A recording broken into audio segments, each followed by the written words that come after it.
KBS 1라디오 뉴스레터 K. 안녕하세요. 뉴스레터 K 진행하는 전종철입니다. 아세안 정상회의 참석차 말레이시아를 방문 중인 이재명 대통령이 캄보디아 총리와 정상회담을 갖고 스캠 범죄 대응을 위한 코리아 전담반 운영에 합의했습니다.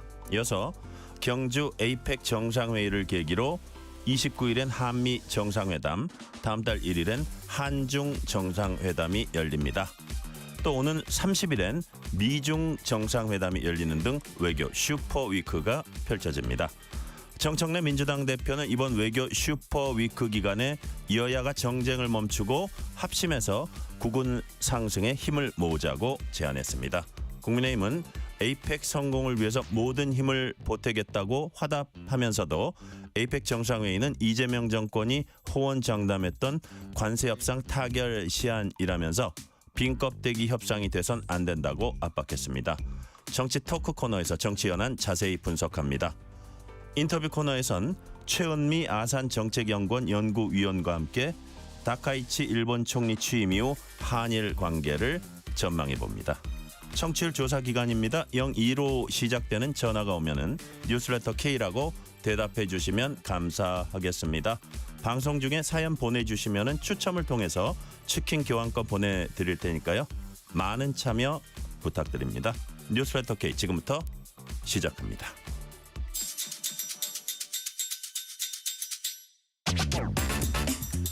뉴스레터 K 정치 토크입니다. 하헌기 전 민주당 상근 부대변인, 신주호 전 국민의힘 상근 부대변인, 이동수 세대정치연구소 대표 나오셨습니다. 어서 오세요. 네, 안녕하십니까. 자, 제가 오프닝 멘트에서 말씀드린 대로 정상 외교 슈퍼위크가 시작됐습니다. 자, 이재명 대통령 지금 말레이시아 아세안 정상회의 참석하고 있고요. 이어서 이제 경주 에이펙 동아시아 태평양 경제공동체 정상회의 열립니다. 이를 계기로 29일 한미 정상회담, 다음 달 1일 한중 정상회담. 한일 정상회담도 아마 열릴 것 같아요. 자, 하헌기 부대변인. 네. 이번 외교주간, 슈퍼 외교주간이라고 하는데 어떤 의미가 있다고 평가하십니까? 뭐 일단 뻔한 얘기부터 하면은 경제 효과만 한 7.4조 원 정도 된다고 하더라고요. 네. 그 말고도 뭐 지금 한국 상황이 정치권이 좀 한가해서 그렇지 사실 국난 상황 비슷합니다. 미국 관세 협상 문제도 있고요. 네. 그 관세 협상 문제로 우리가 지렛대로 활용하는 게 마스크한데 그걸 하려고 하니까 이제 중국이 또 제재를 하고 3중 4중 이렇게 어려운 상황에 놓여 있고, 그리고 지금 대통령이라든가 정부의 입장을 보면 관세 협상 자체도 만만치 않은 것 같습니다. 근데 그런 상황에서 뭐 미국 대통령, 중국 주석이 동시에 이제 다자외교 무대에 오르는 건 거의 최초의 일인 것이고, 네. 이 여러 가지로 우리나라 입장에서도 이제 이해관계가 첨예하게 얽혀 있는 가운데 뭐 아직까지 중미가 만난다는 건 확정이 안 돼 있지만 한국은 어쨌든 한중 한미 다 만나게 돼 있지 않습니까? 이런 것들을 이제 따로따로 풀기보다는 그래도 국제 행사의 장에서 우리가 놓여 있는 것들을 어쨌든 완전히 다 풀지 못하더라도 몇 보 앞에만 좀 갈 수 있어도 큰 진전이기 때문에 우리가 지금 놓여 있는 어려운 외교적 상황에 있어서 지금 아주 중요한 주가 되겠죠. 네. 아주 중요한 뭐 분기점이랄까 고비에 섰다. 신주호 부대변인. 일단 이번 주에 외교 이런 행사들이 있어서 분명한 성과가 나야 된다고 봅니다. 성과와 국익이 한 번에 나와야 되는데 과연 그것을 잘 할 수가 있을 것이냐. 오늘 이재명 대통령이 외신과의 한 인터뷰가 공개가 됐습니다마는 미국과의 관세 협상에 있어서 주요 쟁점이 여전히 교착 상태다. 이렇게 밝혔더라고요, 보니까. 그런데 우리가 지난번에 트럼프 대통령과의 정상회담을 한 다음에 강유정 대변인이 뭐라고 했습니까? 합의문이 필요 없을 정도로 잘된 회담이었다. 이렇게 국민들께 공언을 하지 않았습니까? 그런데 지금 상황에 와가지고는 주요 쟁점이 여전히 교착 상태라고 한다면 그 당시 강유정 대변인은 이재명 대통령을 대변한 것이 아니라 본인의 개인 생각을 말했다는 것인지, 그리고 당시에도 이 상황이 똑같았을 것인데 왜 그때는 국민들한테 마치 관세 협상이 잘 풀리고 있는 것처럼 거짓말을 하고 속였는지 저는 이 부분에 있어서 명확하게 밝혀야 된다고 봅니다. 트럼프 대통령과 지난번 정상회담이 단순히 상견례 차원이었다면 이번에는 분명한 무언가 성과를 내야 되는 상황이에요. 게다가 미국과 중국 정상들도 이번에 우리나라에서 만나고 하다 보니까 한국이 뭐 그 평화 메이커 뭐 그런 것뿐만 아니라 분명히 국익에 무언가 도움이 될 만한 그런 결과물을 도출해내야 되는데 과연 그것이 어떻게 될지가 좀 궁금하고 저는 뭐 당은 다르고 저희가 야당이긴 합니다만은 개인적으로 국민의 한 사람으로서 분명한 성과가 나오기를 바랍니다. 네. 이동수 대표님. 네, 저는 좀 거시적인 관점에서 말씀을 드리고 싶은 게요. 이 에이펙이라는 회의체가 그동안 보면은 한 30년 정도 계속됐던 그 자유무역 그리고 세계화 흐름을 항상 지지하고 그 방향으로 이끌어온 회의체 아니었겠습니까? 근데 이제 트럼프 대통령 1기 이제 취임 이후에 2018년 미중 무역 갈등 시작됐고 최근에 또 다시 이런 관세 전쟁이 더 강화되고 있는 추세였는데 저는 이번 에이펙 회담을 계기로 좀 이 반세계화의 흐름이 또 다시 한번 세계화 쪽으로 자유무역이 좀 이렇게 권장되는 쪽으로 이제 바뀔 수 있을지 그것도 관건인 것 같아요. 근데 우리가 생각해 보면 1988년도에 서울 올림픽 열면서 이 서울 올림픽이 냉전이라는 그 시대를 청산했던 그런 기념비적인 올림픽으로 남지 않았습니까? 그래서 저는 이번 경주 에이펙도 좀 그런 상징적인 의미를 갖는 회담이 됐으면 좋겠습니다. 네, 요거는 제가 이동수 대표께 그냥 짧게 여쭤보고 지나갈게요. 이재명 대통령 오늘 캄보디아 총리와 회담해서 코리아 전담반 운영 그 스캠 범죄 대응을 낸 코리아 전담반 운영 합의하고 또 여기 이 동아시아 정상회의 연설에서는 어떤 이런 초국가 범죄, 재난재해 등에 공동 대응하자 촉구했는데 이런 것들이 좀 앞으로 국가 간에 힘을 모으면은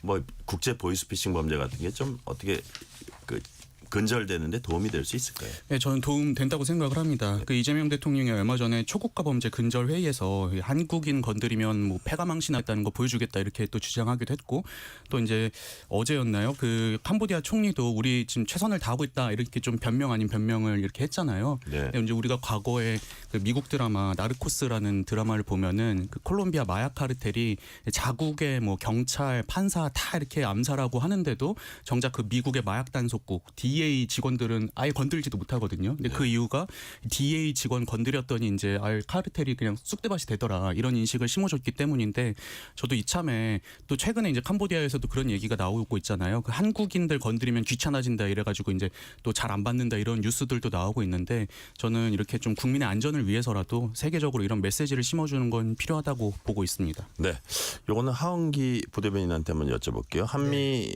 관세 협상, 뭐 대미 투자 협상 핵심 장점에서 일부 교착 상태인 것 같은데 그게 이제 앞으로 얼마나 좀 시간이 걸릴지 봐야 되겠고요. 근데 위성락 안보실장이 한미 원자력 협정 개정에 의미 있는 진전이 있어서 일본 수준까지 갈 수 있다. 자, 우라늄 농축이라든지 해결료 재처리 관련해서 현재 우리가 일본하고 얼마나 차이가 나는지 이게 일본과 정말 수준이 같아지면 많은 이점이 있는 겁니까? 이게 일본 같은 경우에는 우라늄 농축 처리를 할 수 있는데 저희 같은 경우에는 네. 이거를 하려면 미국의 사전 동의를 받아야 됩니다. 그래서 이제 뭐 이 폐 원전 관련해서는 원전 부지에 보관을 해놨는데 네. 그냥 보관만 해놓는 거거든요. 포화 상태가 80%라서 이거를 좀 풀어주면 그 해결료 우라늄 재처리를 우리가 할 수 있게 되니 일본 같은 경우는 두 개가 돼 있는 상황입니다. 그래서 뭐 경제적으로 산업적으로 나아지는 거죠. 안보적으로보다는 이보다는 그런 건데 이거 관세 협상이랑 사실 별도의 쟁점인 것이고 되면 좋죠. 그리고 그래서 관세 협상을 고리로 질문을 하셨으니까 말씀을 드리면 이게 예를 들어서 우리가 북한의 핵 능력 증강에 대응하는 차원의 어떤 의미도 없지는 않다고 봐야 되나요? 이게 너무 나간 얘기인가요? 그건? 아니 너무 나간 얘기는 아닙니다. 왜냐하면 근본적으로는 이게 왜 이렇게 돼 있냐면 2021년에 미국이 더 이상 핵 확산에 대한 우려 때문에 이렇게 규제가 막혀 있었던 거거든요. 그걸 풀어준다고 하니까 앵커께서 말씀하신 것 같은 그런 의미도 당연히 해석할 수 있다고 저는 생각을 하고요. 네. 그래서 이것과 별개로 어쨌든 간에 더 중요한 건 핵심적인 건 관세 부분이니 아까 전에 신조 부대변인께서 이제 뭔가 성과를 내놔야 된다 이렇게 말씀하셨는데 저도 동의합니다. 하지만 이게 제가 제일 불안한 거는 다른 방송에서도 말씀드렸지만 성과를 내야 된다는 그 압박에 쫓기듯이 해서 시간에 쫓기듯이 해가지고 잘못된 결과를 내놓으면 안 된다. 그래서 차라리 그 어떤 부담을 좀 내려놓고, 왜냐면은 미국은 또 다른 트랙이 있어요. 왜냐면 대법원에서 이제 판결이 남겨두고 있지 않습니까? 예.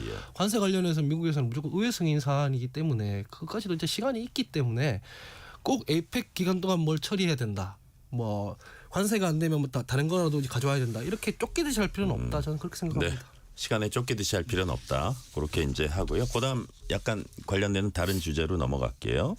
트럼프 대통령 방문으로 북미 정상이 판문점 같은 데서 깜짝 회동을 할지 여부도 이제 관심을 모으고 있습니다. 이게 쉽지 않을 거다. 뭐 예를 들어서 최선희 외무상 항상 이제 뭐 이게 키맨 역할을 해왔는데 북미 협상을 하면, 근데 지금 러시아가 있는데 과연 이게 깜짝 회동이 이루어지는 수순이냐, 이게 비관적인 어떤 그 시각도 있는데, 뭐 거기를 오라 그러면 오는 거죠 사실은. 근데 그래서 이게 완전히 접해 있는 카드 같지는 않아요. 그래서 트럼프 대통령이 아시아 순방길 오르면서 김정은 위원장이 연락하면 만날 것이다.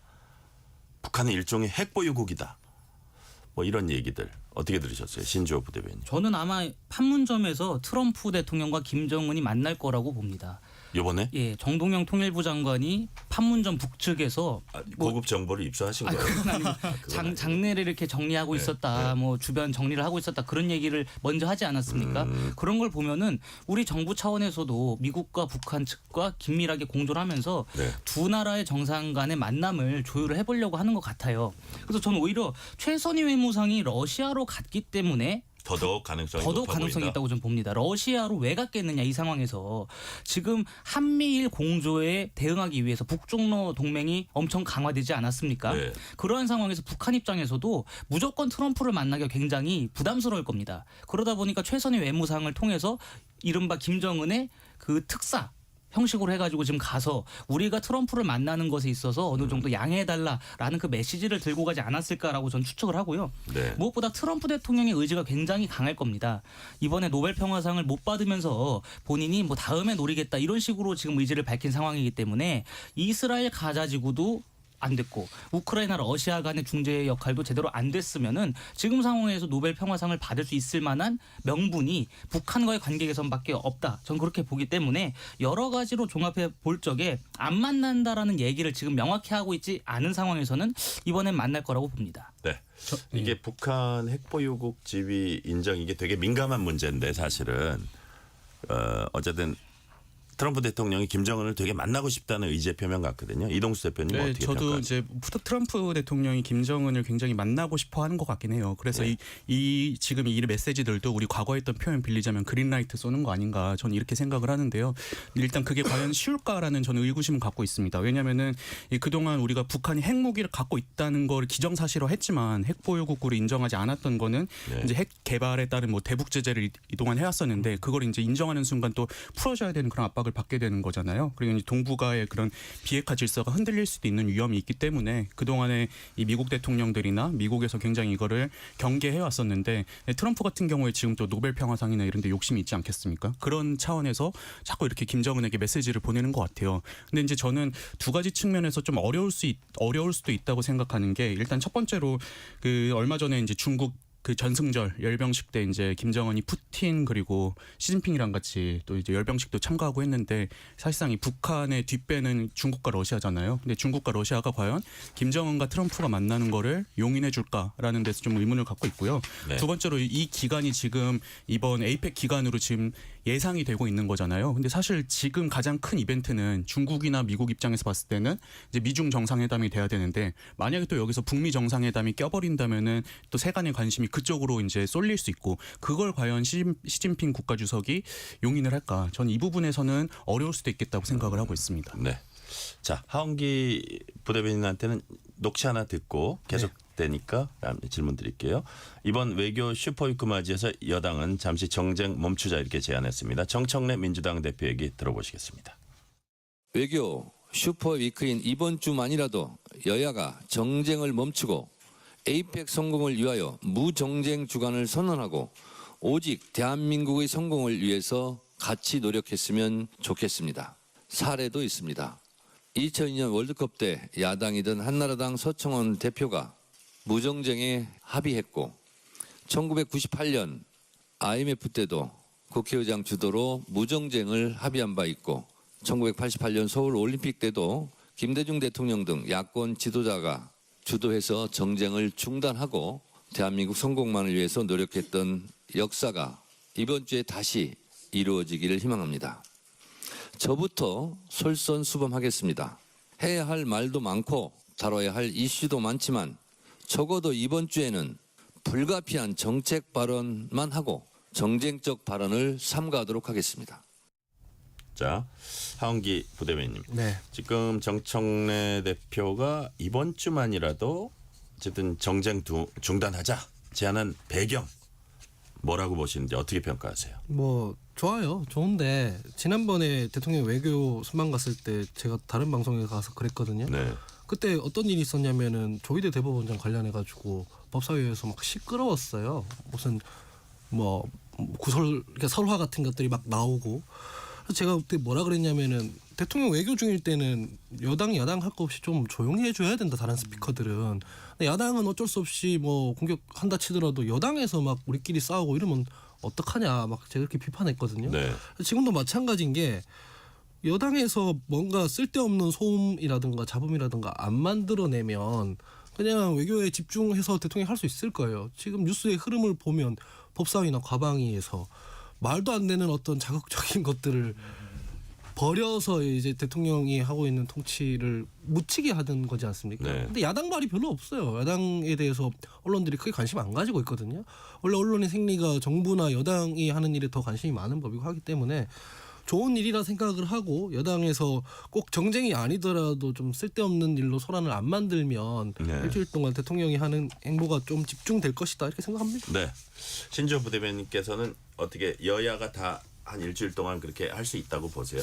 어떻게 전망하십니까? 근데 이게 정쟁이라고 하는 것에 있어서 기준이 민주당과 국민의힘이 좀 다를 거라고 저는 봐요. 이번 주가 사실상 국정감사의 마지막 주인데 정부를 상대로 의회 차원에서 행하는 그 명확한 그 정당한 그 감사 차원조차도 민주당에서 정쟁으로 몰아갈 가능성이 크다. 정쟁이라고 하는 것은 이 소모적인 공세를 펼치는 거 아니겠습니까? 그런데 국정감사마저도 정쟁으로 그 평가절하할 가능성도 있기 때문에 이 정쟁이라고 하는 것은 좀 전 다르게 봐야 된다고 보고 그 하은기 대변인께서 말씀하신 것에 저도 공감합니다. 지금까지 대통령이 외교 행보에 있어서 누가 그것의 이미지를 더 실추시켰느냐, 누가 대통령의 외교 성과를 더 감추었느냐라고 이른바 보면 씬 스틸러. 예, 민주당이거든요. 장면을 예. 뺏어요. 이재명 대통령이 유엔 가서 그 엔드 구상 발표한 거 있지 않습니까? 그때도 조희대 대법원장과 관련된 가짜뉴스 유포하느라고 우리나라의 외교 구상, 외교 청사진을 국민들이 모르시고 넘어간 경우였거든요. 근데 이번에도 마찬가지입니다. 아세안을 갔는데 주말 사이에 어떤 일이 있었냐면은 대통령실에서 나서서 장동혁 국민의힘 대표의 그 집 보유 6채를 갖고 있다 이런 식의 공세를 펼치면서 머리 따로 발 따로 사느냐 이렇게 얘기를 했단 말이죠.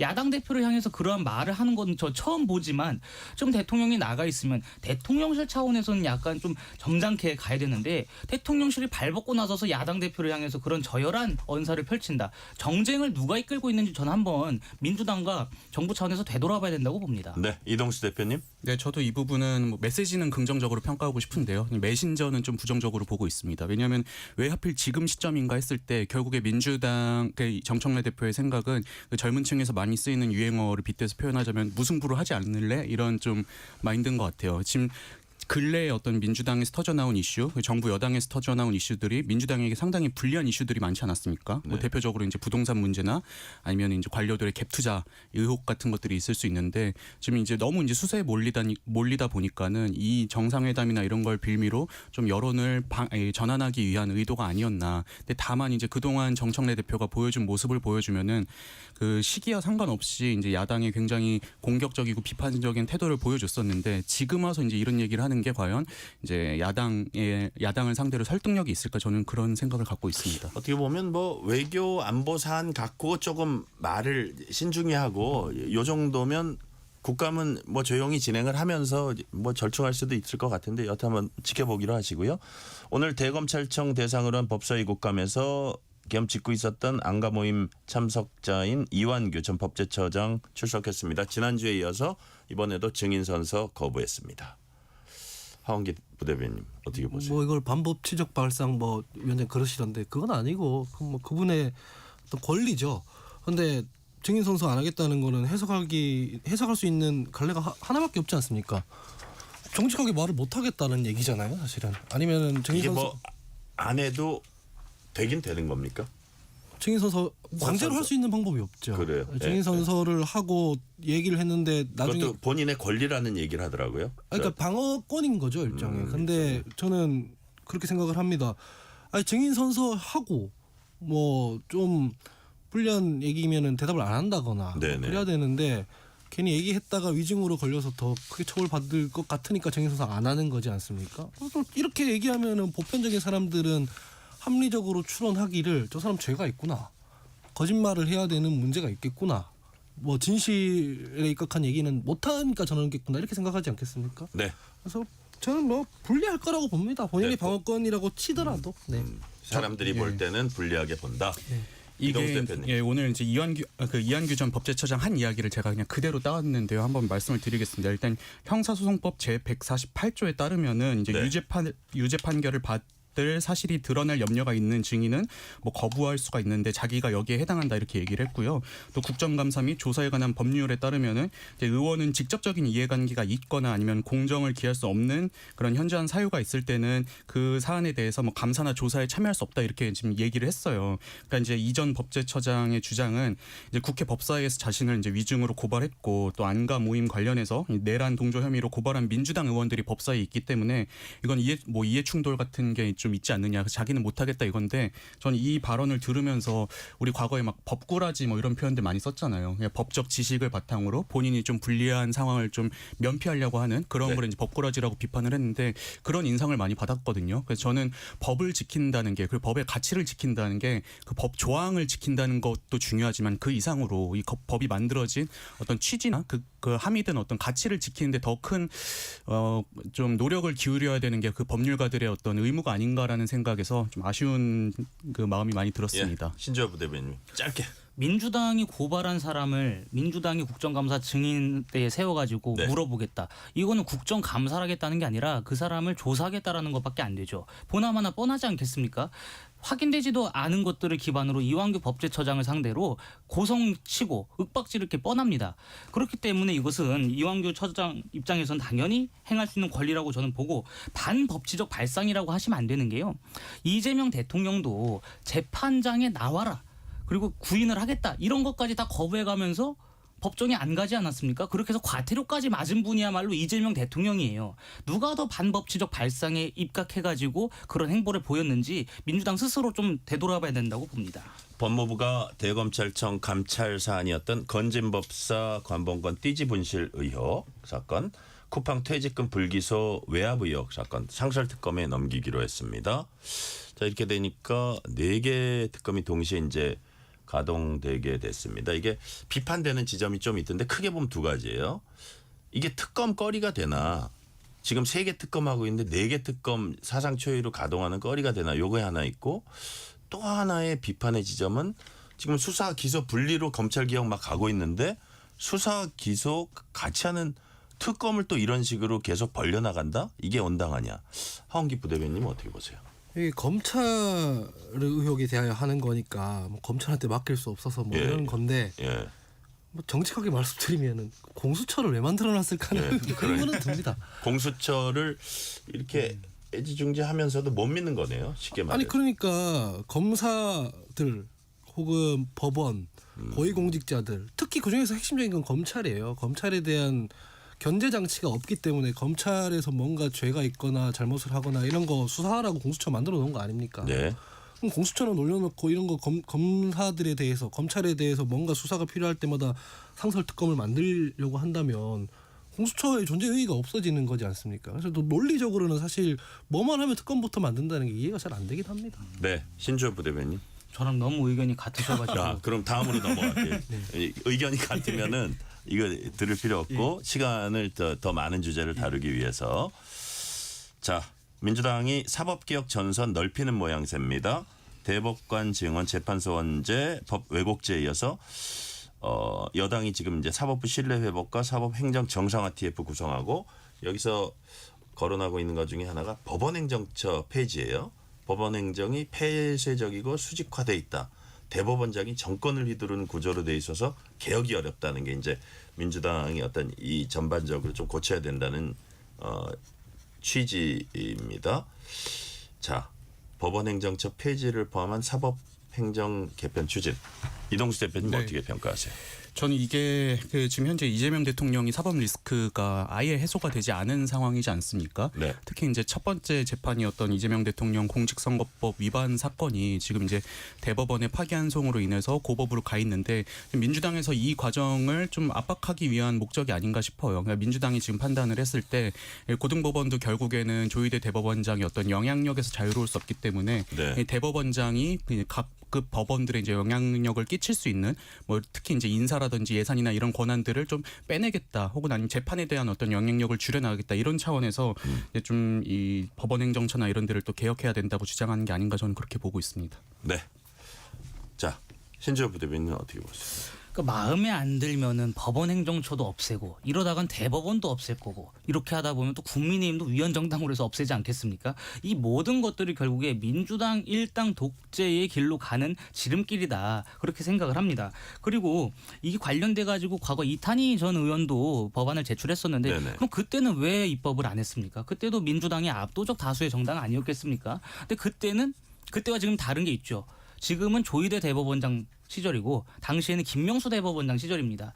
누가 임명을 했느냐? 우리 정권 문재인 대통령이 임명한 김명수 대법원 체제는 괜찮고 윤석열 전 대통령이 임명한 조희대 대법원 체제는 싫다. 이런 목리에 불과한 것이죠. 그리고 이런 식으로 법원을 계속해서 형해화하고 법원의 무언가 조직을 없앴다 만들었다 해체했다가 다시 생기게 하고 이런 것들이 과연 우리 법률 질서에 어떤 도움이 되겠느냐. 우리 국민들께서 느끼실 혼란은 얼마나 가중되겠느냐. 이거를 묻지 않을 수가 없습니다. 게다가 이런 것들과 관련해서 왜 입법부 차원에서만 자기들끼리 논의하는 겁니까?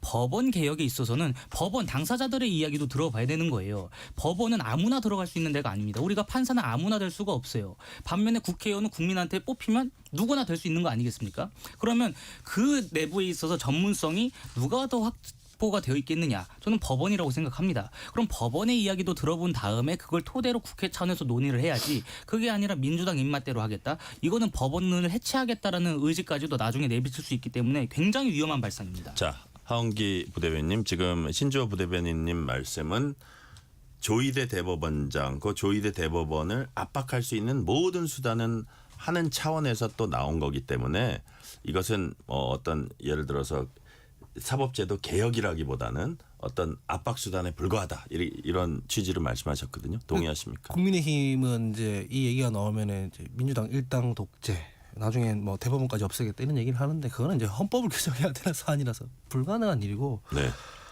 다시 한번 상기를 시켜드리면 독재라는 것은 행정부가 사용하는 그 군병력을 국회에 투입해서 정신 권력을 누리게 하려고 했던 행위, 그런 걸 보고 독재라고 하는 거고요. 이거는 이제 입법부에서 어떤 그 법률안이나 뭐 조직 개편에 대해서 논의하는 거기 때문에 네. 독재라는 레토릭을 쓰기에는 부적절한데, 근데 이 정책 자체에 대해서 말씀을 드리면 어딘가에 암이 있으면 그 환부를 정확하게 찢어서 수술을 하고 수습을 하고 다시 이제 회복을 해야 되는 거지 않겠습니까? 네. 근데 너무 중구난방이에요. 솔직히 말씀드리면 법원 행정처를 폐지해야 된다라고 하면 그래야 되는 이유와 근거에 대해서 충분히 수기가 되고 공론화가 되고 그 과정에서 법원도 참여를 하고, 그래서 국민들의 어떤 검찰 개혁처럼 국민들의 어떤 그 동의도 높아지고 그러고 나서 진행을 하는 거죠. 근데 아마 지금 사람들한테 물어보면 대부분의 사람들이 법원 개혁해야 된다 했을 때, 법원 행정처 폐지해야 된다 했을 때 거기에 동의하는 사람이 얼마나 되겠습니까? 내용을 잘 모른단 말이에요. 그래서 문영배 헌법재판관이 자꾸 정치권이나 우리 사회가 결단을 하려고 하지 말고 논의를 해야 된다라고 했거든요. 네.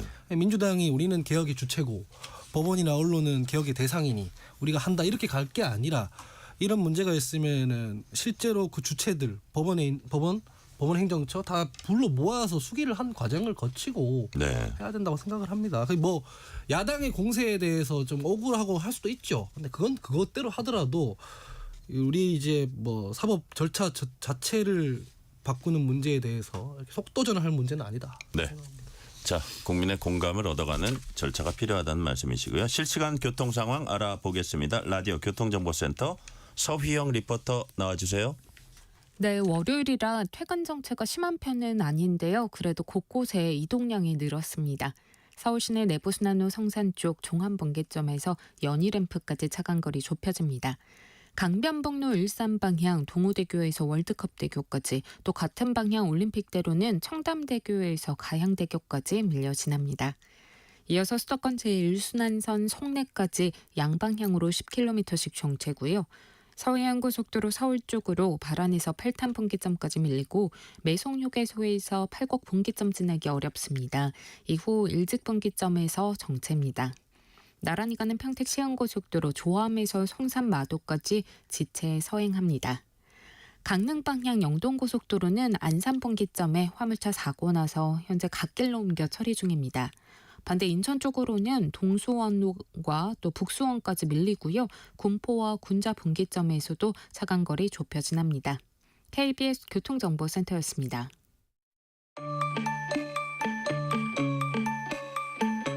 퇴근길 당신과 함께 읽는 세상 이야기 KBS 1라디오 뉴스레터 K 문자 샵 9730 짧은 문자 50원 긴 문자 100원 어플리케이션 콩은 무료 유튜브 KBS 1라디오 계정 채팅창도 열려 있습니다.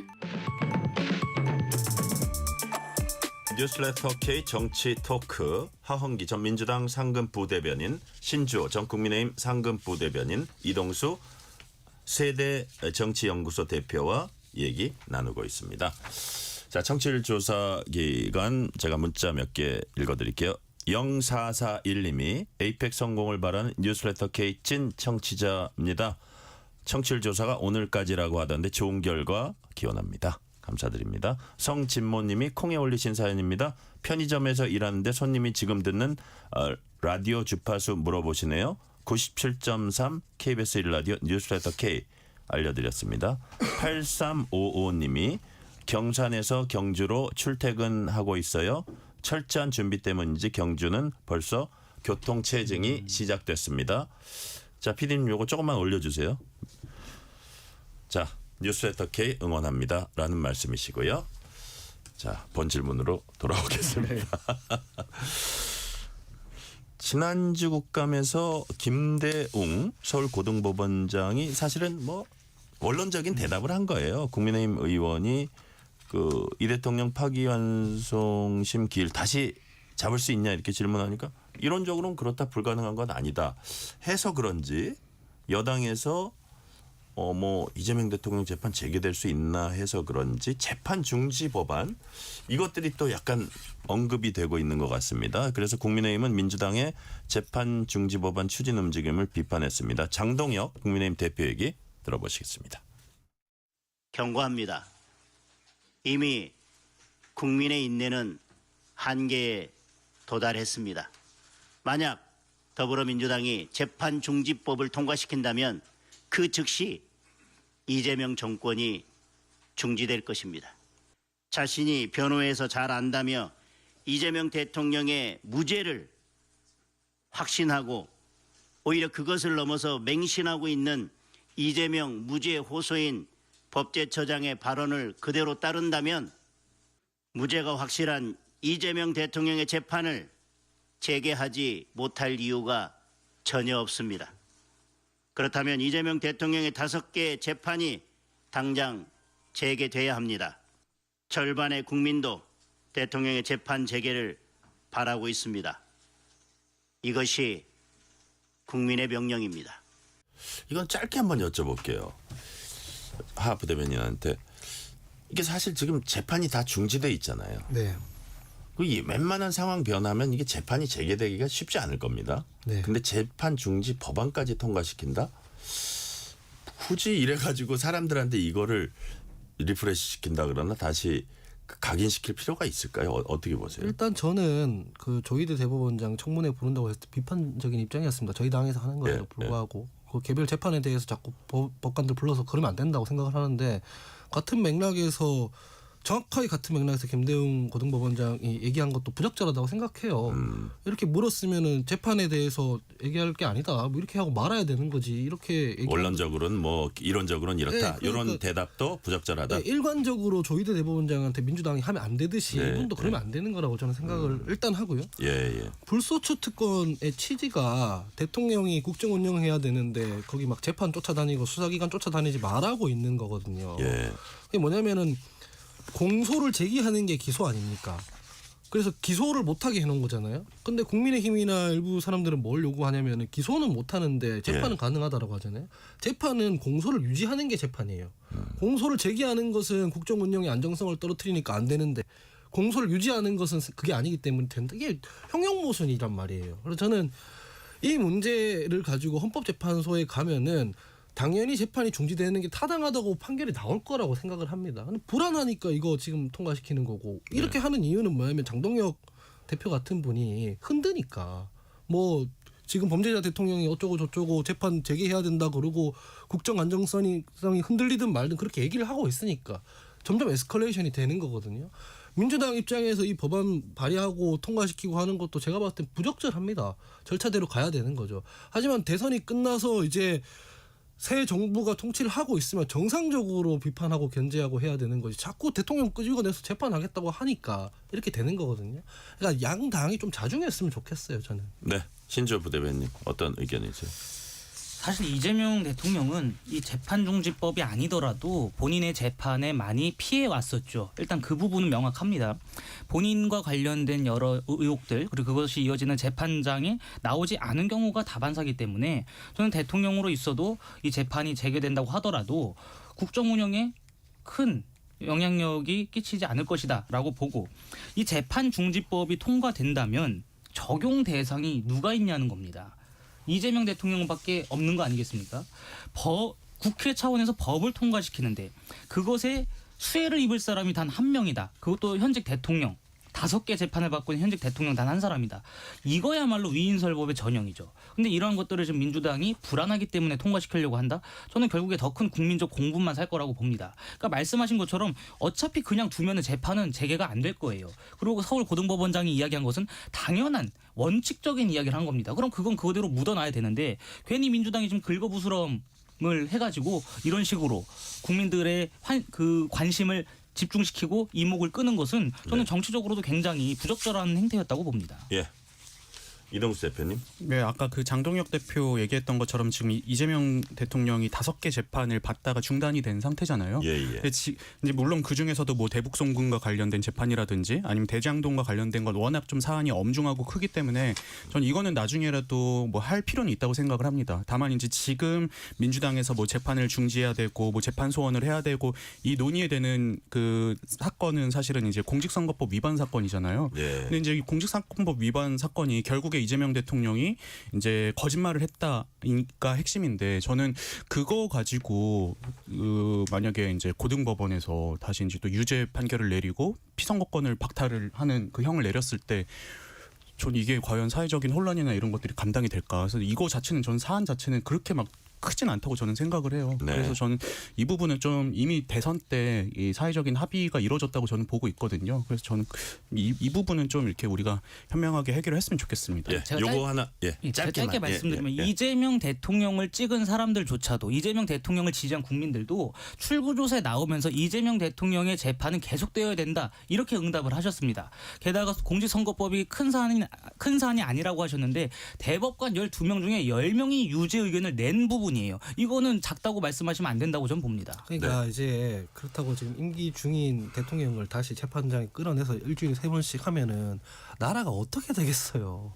이제 그 정치하는 사람들이 정쟁하고 싶은 마음은 이해하지만은 이제 좀 상식적으로 해야 될 거 아니에요. 선거 때야 그렇다 할지라도. 네. 자, 요거 하나를 더 짚고 갈게요. 조원철 법제처장 지난주 국감에서 뭐 이재명 대통령 관련 재판 5개 이거 어떻게 생각하냐 이랬더니 아주 단호하게 모두 무죄다. 이게 이제 대장동 변호사 출신인데 이게 과연 적절한가 이 발언이. 예를 들어서 그러면 지금 연임 조항 그게 현재 이재명 대통령에게 해당될 수 있느냐. 국민이 결단할 하면 뭐 이렇게 가능하다는 취지의 얘기를 했습니다. 하원기 부대변인. 법제처장의 얘기로서 연임에 대해서도 물어봤거든요. 그랬더니 국민이 결단할 문제다 이렇게 대답을 했어요. 아니 국민이 결단해도 안 돼요.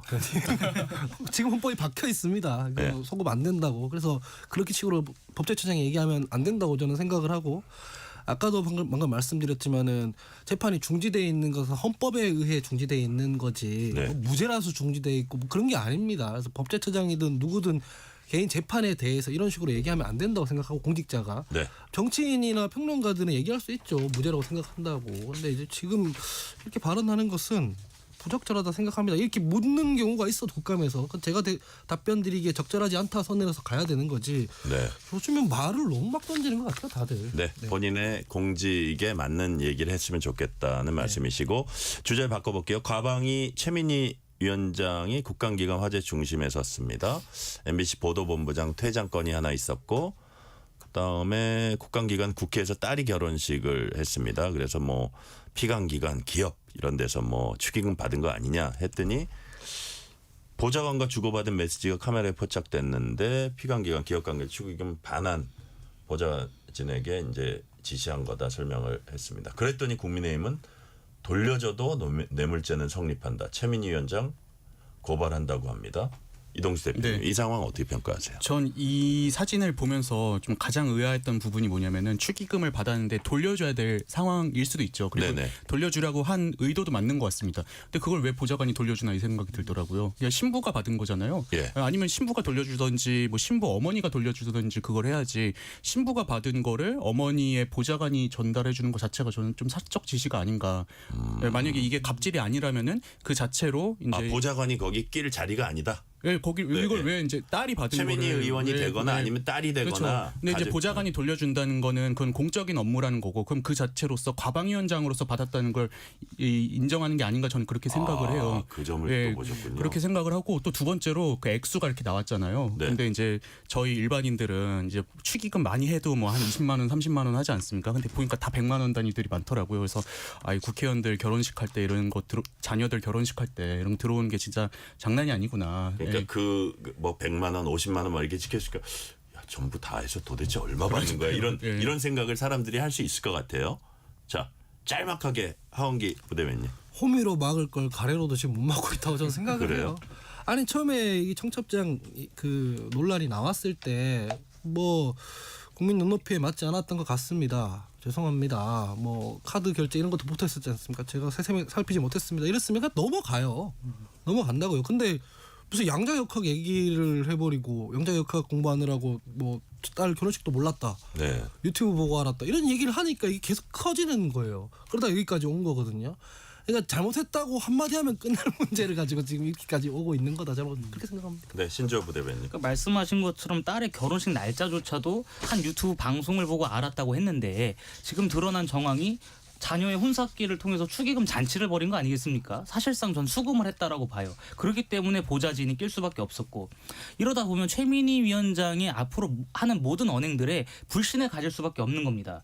딸의 결혼식을 몰랐는데 보니까 축의금 명단이 쫙 나와 있고 근데 그 몰래 찍힌 사진이 포착돼서 공개되자마자 이것은 반환하기 위해서 한 것이다 라고 했는데 지금 이준석 개혁신당 대표는 못 돌려받았다고 지금 밝혔습니다. 입장을. 네. 그럼 누구 말을 믿으라는 거냐 이 얘기가 나오지 않을 수가 없고 이동수 대표님 말씀하신 것처럼 왜 가정사에 보좌진을 끼워드리느냐 이 보좌진들이 최민희 의원의 재무 컨설팅 그 직원이 아니지 않습니까? 이거는 저는 강선우 의원의 갑질과 같은 수준으로 비화가 될 가능성이 높다고 보고 최민희 위원장은 못해도 과방위원장직에서 물러나야 되고 저는 더 나아가서는 의원직 제명 이것까지도 민주당 차원에서 고려해야 된다고 봅니다. 아니 근데 제가 짧게만 좀 하원기 방어를 부대변인. 해드리면 예. 국민의힘이든 민주당이든 이거 제가 이번 주에도 그 자제분이 결혼한 국회의원 전직 국회의원 분 아는데 네.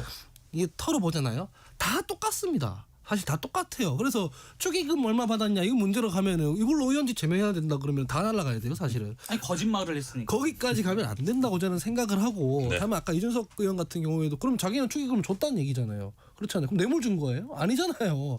그러니까 서로 공격하려고 하다 보면은 막 무리수를 막 던지게 되는데 최민희 의원도 이 부분에 대해서 아까도 말씀드렸다시피 그냥 국민 눈높이에 맞추지 못했습니다. 죄송합니다 하고 국민의힘도 적당히 하고 이렇게 넘어가면 될 문제다. 이 죽을 죄는 또 아니지 않습니까? 네. 부동산 이슈 관련해서 모처럼 여권이 반격에 나섰습니다. 장동혁 국민의힘 대표 주택 6채 보유했다는 겁니다.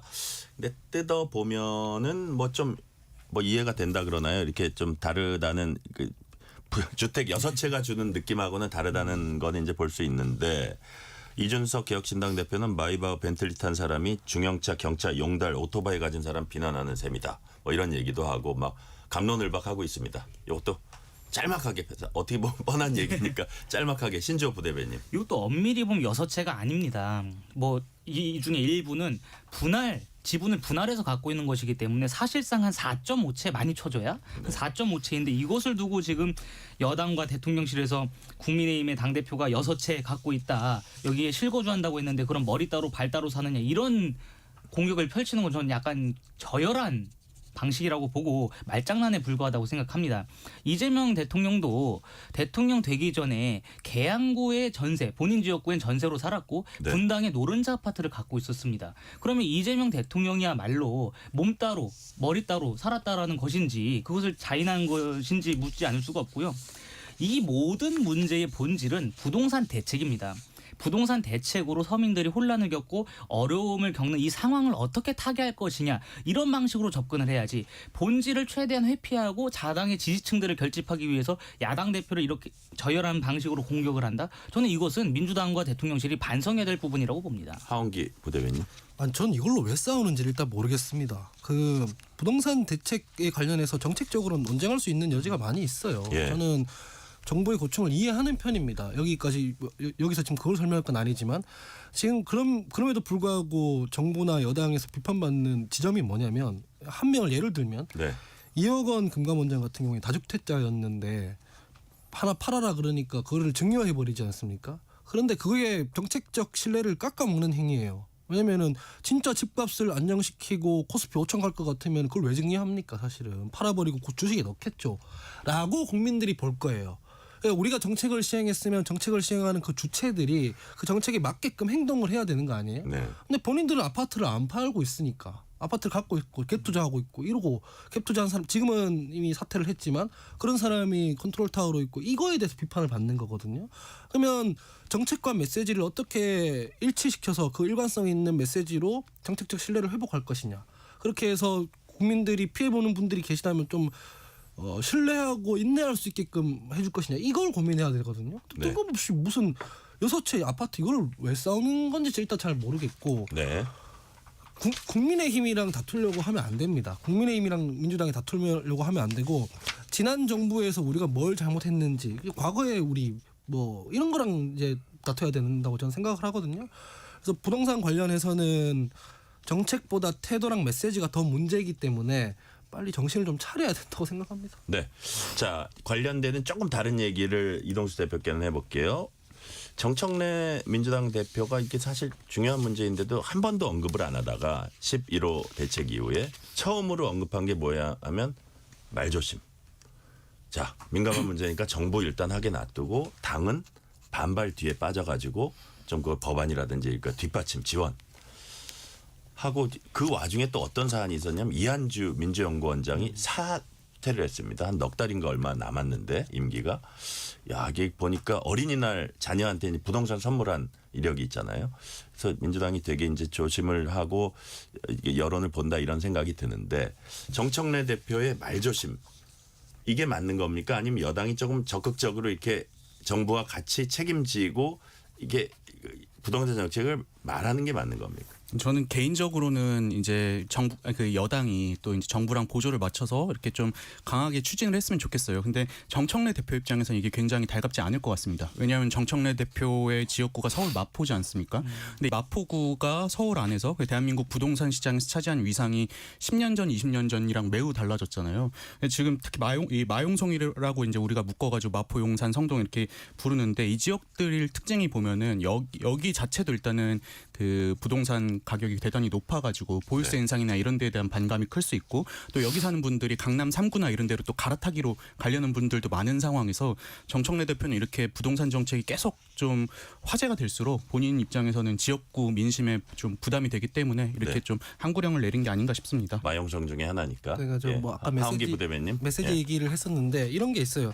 가령 정부에서 메시지를 낼 때 공급 대책은 여러분 시간이 걸립니다. 근데 공급 대책으로 지금 그 시간 동안 버티기에는 지금 너무 집값이 올라가고 있습니다.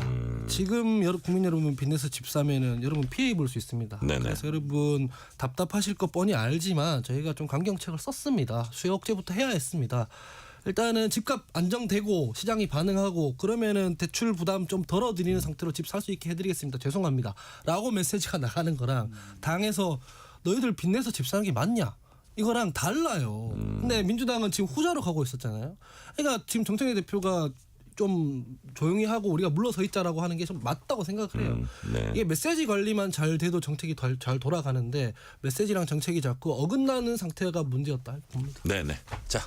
오늘 말씀은 여기까지 듣겠습니다. 하헌기 전 민주당 상근부 대변인, 신주호 전 국민의힘 상근부 대변인, 이동수 세대정치연구소 대표였습니다. 오늘 말씀 감사합니다. 감사합니다. 뉴스레터 K 1부 마치고 2부가 이어집니다.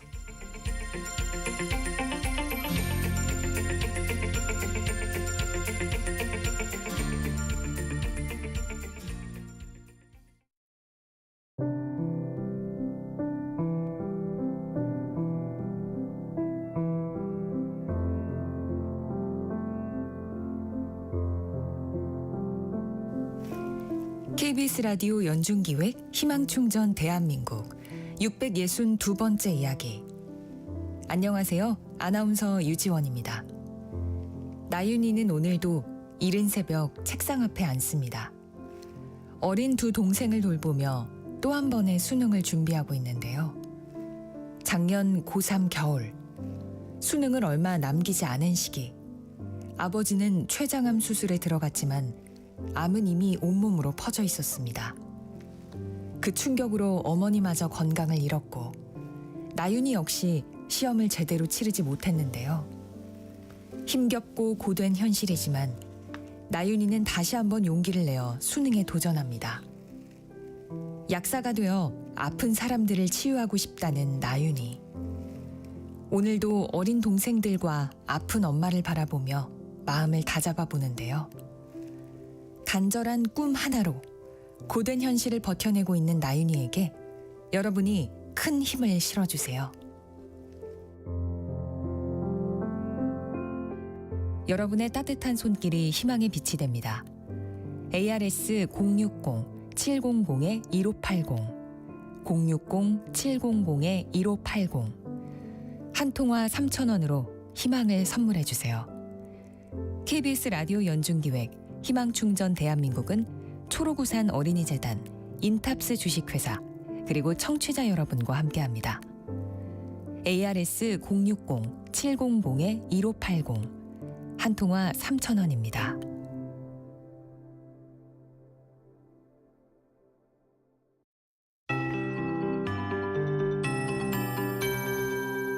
KBS 58분 날씨. 북쪽에서 찬 공기가 남하해 오늘 겨울 외투 대부분 꺼내셨을 겁니다. 내일도 서울의 아침 기온이 2도에 머물면서 오늘과 비슷하거나 조금 더 떨어져 추위는 이어지겠습니다. 대관령 철원은 영하 4도로 오늘보다 낮겠고요. 전국의 아침 기온 영하 4도에서 영상 8도 분포가 되겠습니다. 낮 기온은 서울 12도 등 11에서 18도로 대체로 흡사하겠습니다. 구름은 거의 없습니다. 전국이 대체로 맑고요. 이 서해안 쪽만 다소 높은 구름이 지나고 있습니다. 내일도 비슷한 날씨가 되겠는데요. 대체로 맑은 날씨 속에서 충청 호남만 가끔 구름이 지나겠습니다. 현재 경북권으로도 한파특보가 발표됐습니다. 내일 아침 기온 대부분 오늘보다 1에서 5도 떨어지는 곳이 많은데요. 경북권은 10도 10도 가까이 큰 폭으로 떨어지겠습니다. 모레까지 영하권인 곳도 있고 또 바람이 지속적으로 강해서 추위는 이어질 거고요. 서리가 내리고 얼음이 오는 것에 대한 대비도 하셔야겠습니다. 오늘 전 해상 대부분 물결이 높은데요. 내일은 주로 동해상의 물결이 높겠습니다. 또 내일 새벽부터 아침 사이 일부 내륙으로 안개가 짙은데 강이나 호수 골짜기 인접도로에서는 더욱 짙어서 주의하셔야겠습니다. 오늘 전국 대부분 지방이 바람이 강했다면 내일은 영남권을 중심으로 순간풍속 초속 15에서 20m까지 나오겠습니다. 시설물 관리 잘 하셔야겠습니다. 지금 서울의 기온은 0.7도입니다. 강혜종입니다.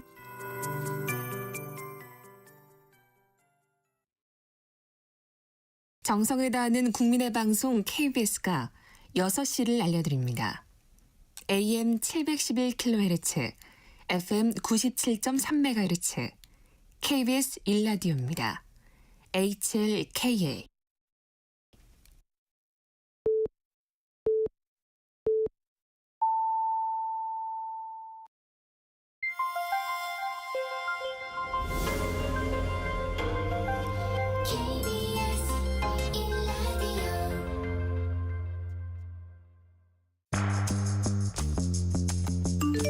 여러분은 지금 퇴근길 시사편지 한 장 KBS 1라디오 뉴스레터 K를 듣고 계십니다.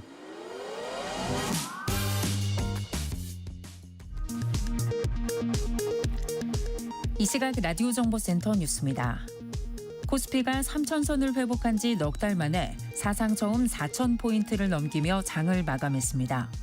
외국인의 순매수가 상승장을 이끈 가운데 삼성전자는 주당 10만 2천 원의 거래를 마치며 이른바 10만 전자를 실현했습니다. 이재명 대통령이 훈 마네트 캄보디아 총리와 정상회담을 갖고 캄보디아 스캠 범죄 대응을 위한 코리아 전담반 운영에 합의했습니다. 이 대통령은 아세안 정상회의에서도 한아세안 협력 강화 필요성을 강조하며 초국가 범죄와 재난재해 등에 공동 대응하자고 촉구했습니다. 내란 특검이 내란 선전 선동 혐의를 받는 황교안 전 국무총리에 대한 압수수색에 나섰습니다. 순직 해병 특검은 오동훈 공수처장을 이번 주 피의자 신분으로 소환 조사하겠다고 밝혔습니다. 국가유산 사적 유용으로 논란의 중심에 선 김건희 씨가 조선 왕실 유산이 보관된 국립고궁박물관 수장고도 공식 출입 기록 없이 방문했던 것으로 드러났습니다. 김건희 특검은 매관매직 의혹을 받는 이배용 전 국가교육위원장의 전 근무지인 한지살리기재단 압수수색에 나섰습니다. 집권 2기 첫 아시아 순방에 나선 트럼프 미국 대통령이 말레이시아에서 동남아 여러 나라와 무역협정을 체결했습니다. 29일 한국 방문을 계기로 김정은 북한 위원장을 만나고 싶다는 뜻도 거듭 밝혔습니다. 지금까지 라디오 정보센터 뉴스 편유희였습니다.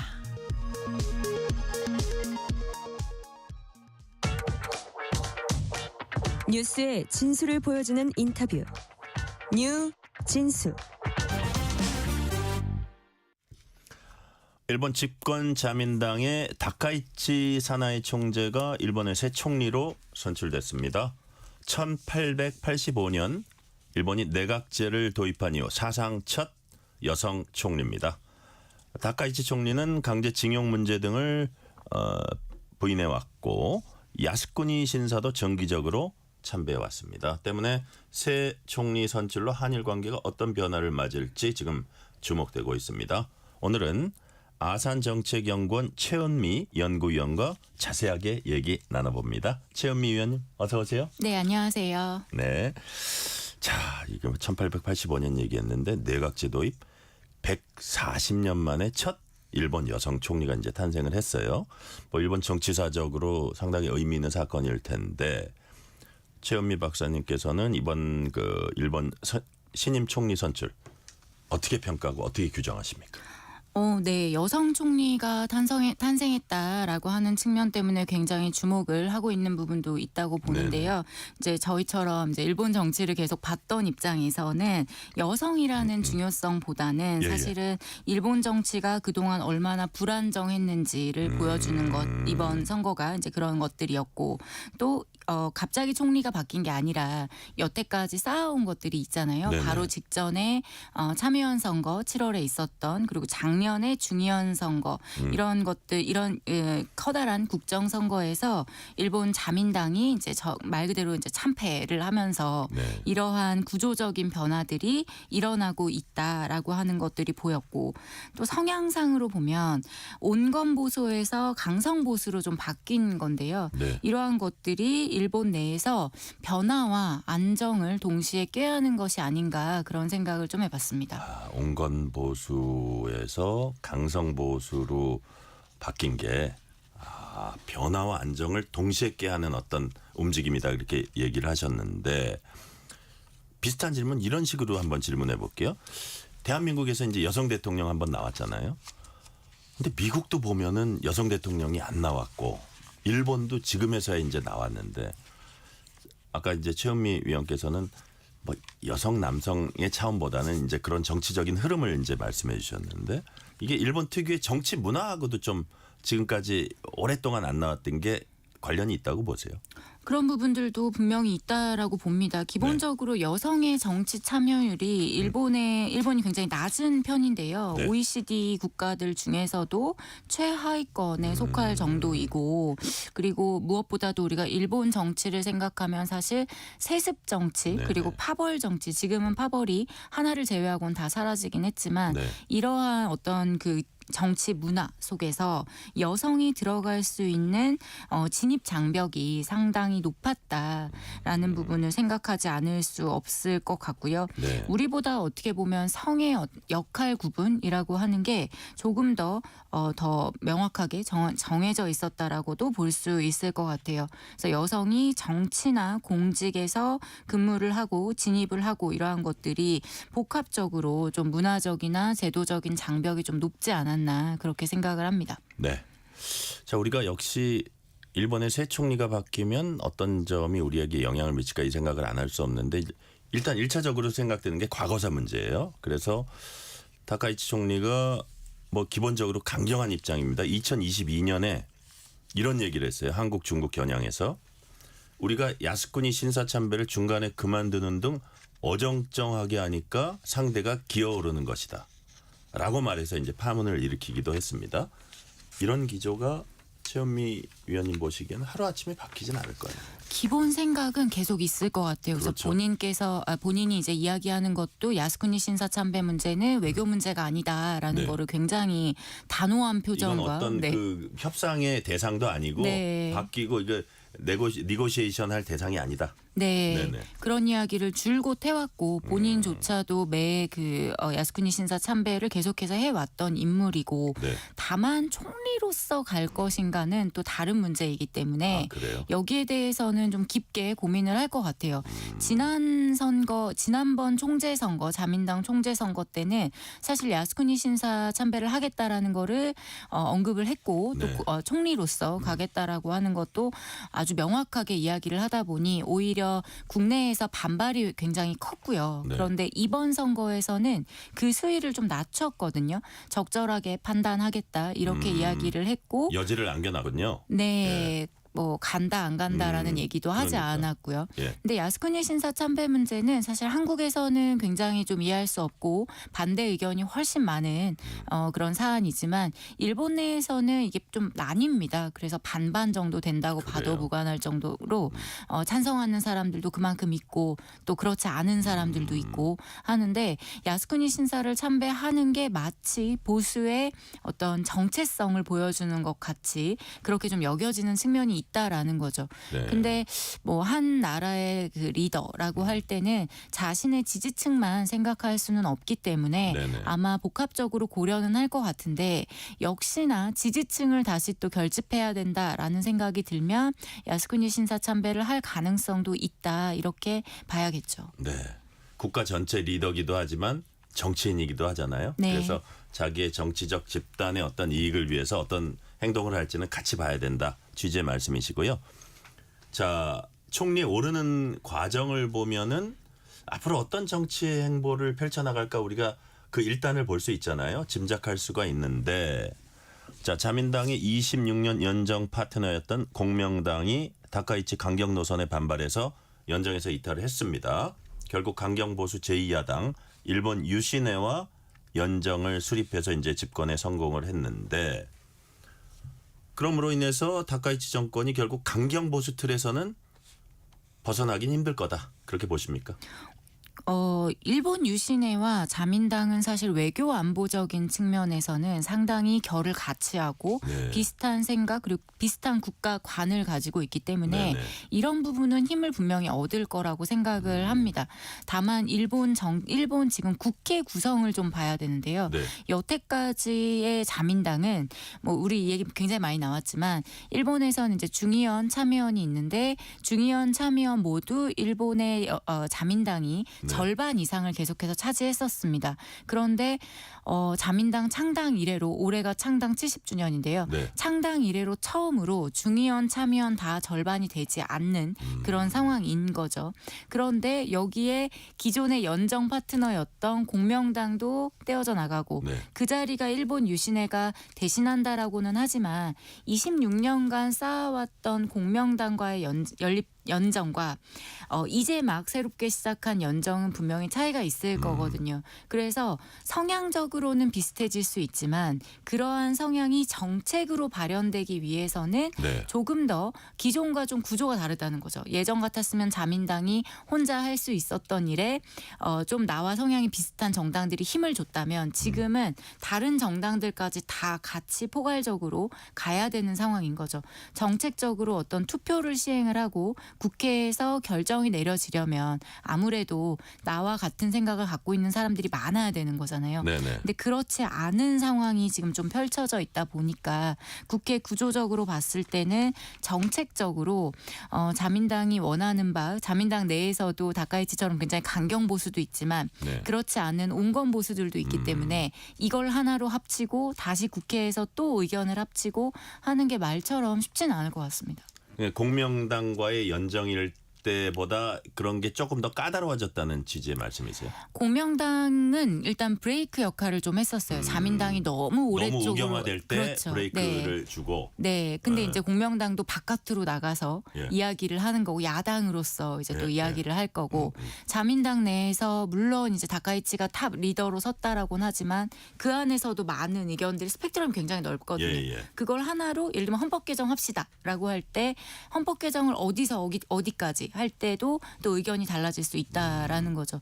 이걸 하나로 모으는 게 쉽지 않거니와 여기에 비록 새롭게 연정 파트너가 된 일본 유시네가 힘을 실어준다 하더라도 네. 국회에서 과반이 되진 않기 때문에 비슷한 생각을 갖고 있는 정당을 또 찾아야 되는 거죠. 네. 그래서 사실은 다카이치 내각에서는 국정 운영이 매우 어려울 수 있고 다카이치 같은 경우는 이제 일본의 총리의 임기는 없습니다. 하지만 자민당 총재로서의 임기가 있다 보니까 자민당 총재 임기는 한 번에 3년인데 네. 3번까지 할 수 있단 말이죠.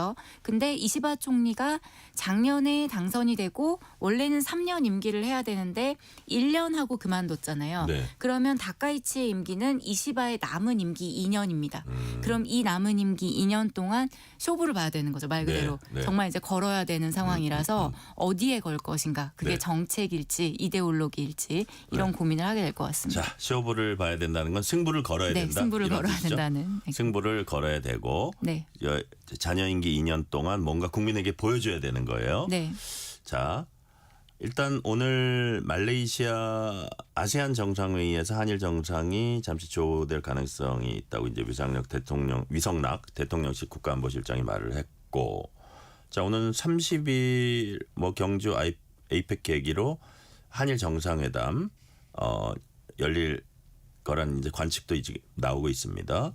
한일 정상회담 이제 열리게 된다면 가장 그 테이블에는 어떤 의제가 올라갈 걸로 보세요? 우선 첫 번째 만남이고 다자회의 계기에 이루어지는 정상회담이라는 거를 이제 염두에 둬야 될 것 같고요. 네. 다카이치 입장에서 보면은 이게 외교 데뷔전이자 지금 물론 이제 아세안도 있고 다 있지만 연이어 있기 때문에 네. 이 사람이 어떻게 하는가에 따라서 외교 능력도 평가를 받을 거거든요. 그래서 너무 저는 이거를 굉장히 좀 위험 요소를 가지고 올 것 같지는 않아요. 네. 그러면 한국과 일본 간의 기존에 합의했던 어떤 협력 의제들에 대해서 이야기할 가능성이 높고 항상 이야기를 했었던 안보 분야나 혹은 네. 한미일 협력에 대해서 이야기를 할 거고 또 지금 굉장히 힘을 많이 들이고 있는 경제나 혹은 관세 뭐 공급망 이런 이야기들도 할 수 있겠죠. 네. 이어간다면은 이시바 총리하고 이야기했었던 지방 활성화라든지 혹은 뭐 청년 교류 이런 이야기들도 지속성이라는 네. 차원에서 논의가 될 것이라고 여겨집니다. 네. 이재명 대통령도 이제 언론 인터뷰에서 나온 얘기였는데 뭐 과거사 문제라든지 이런 거 경제 문제 분리해서 대응하겠다. 실용주의적 접근하겠다. 뭐 예를 들어서 과거에 정부끼리 맺어졌던 거 그거 함부로 뒤집어서는 안 된다. 그런 얘기도 했었잖아요. 그래서 그런 부분들이 어쨌든 다카이치 일본 신임 총리하고 이렇게 접합점을 마련하는데 좀 도움이 될 수도 있다고 보세요.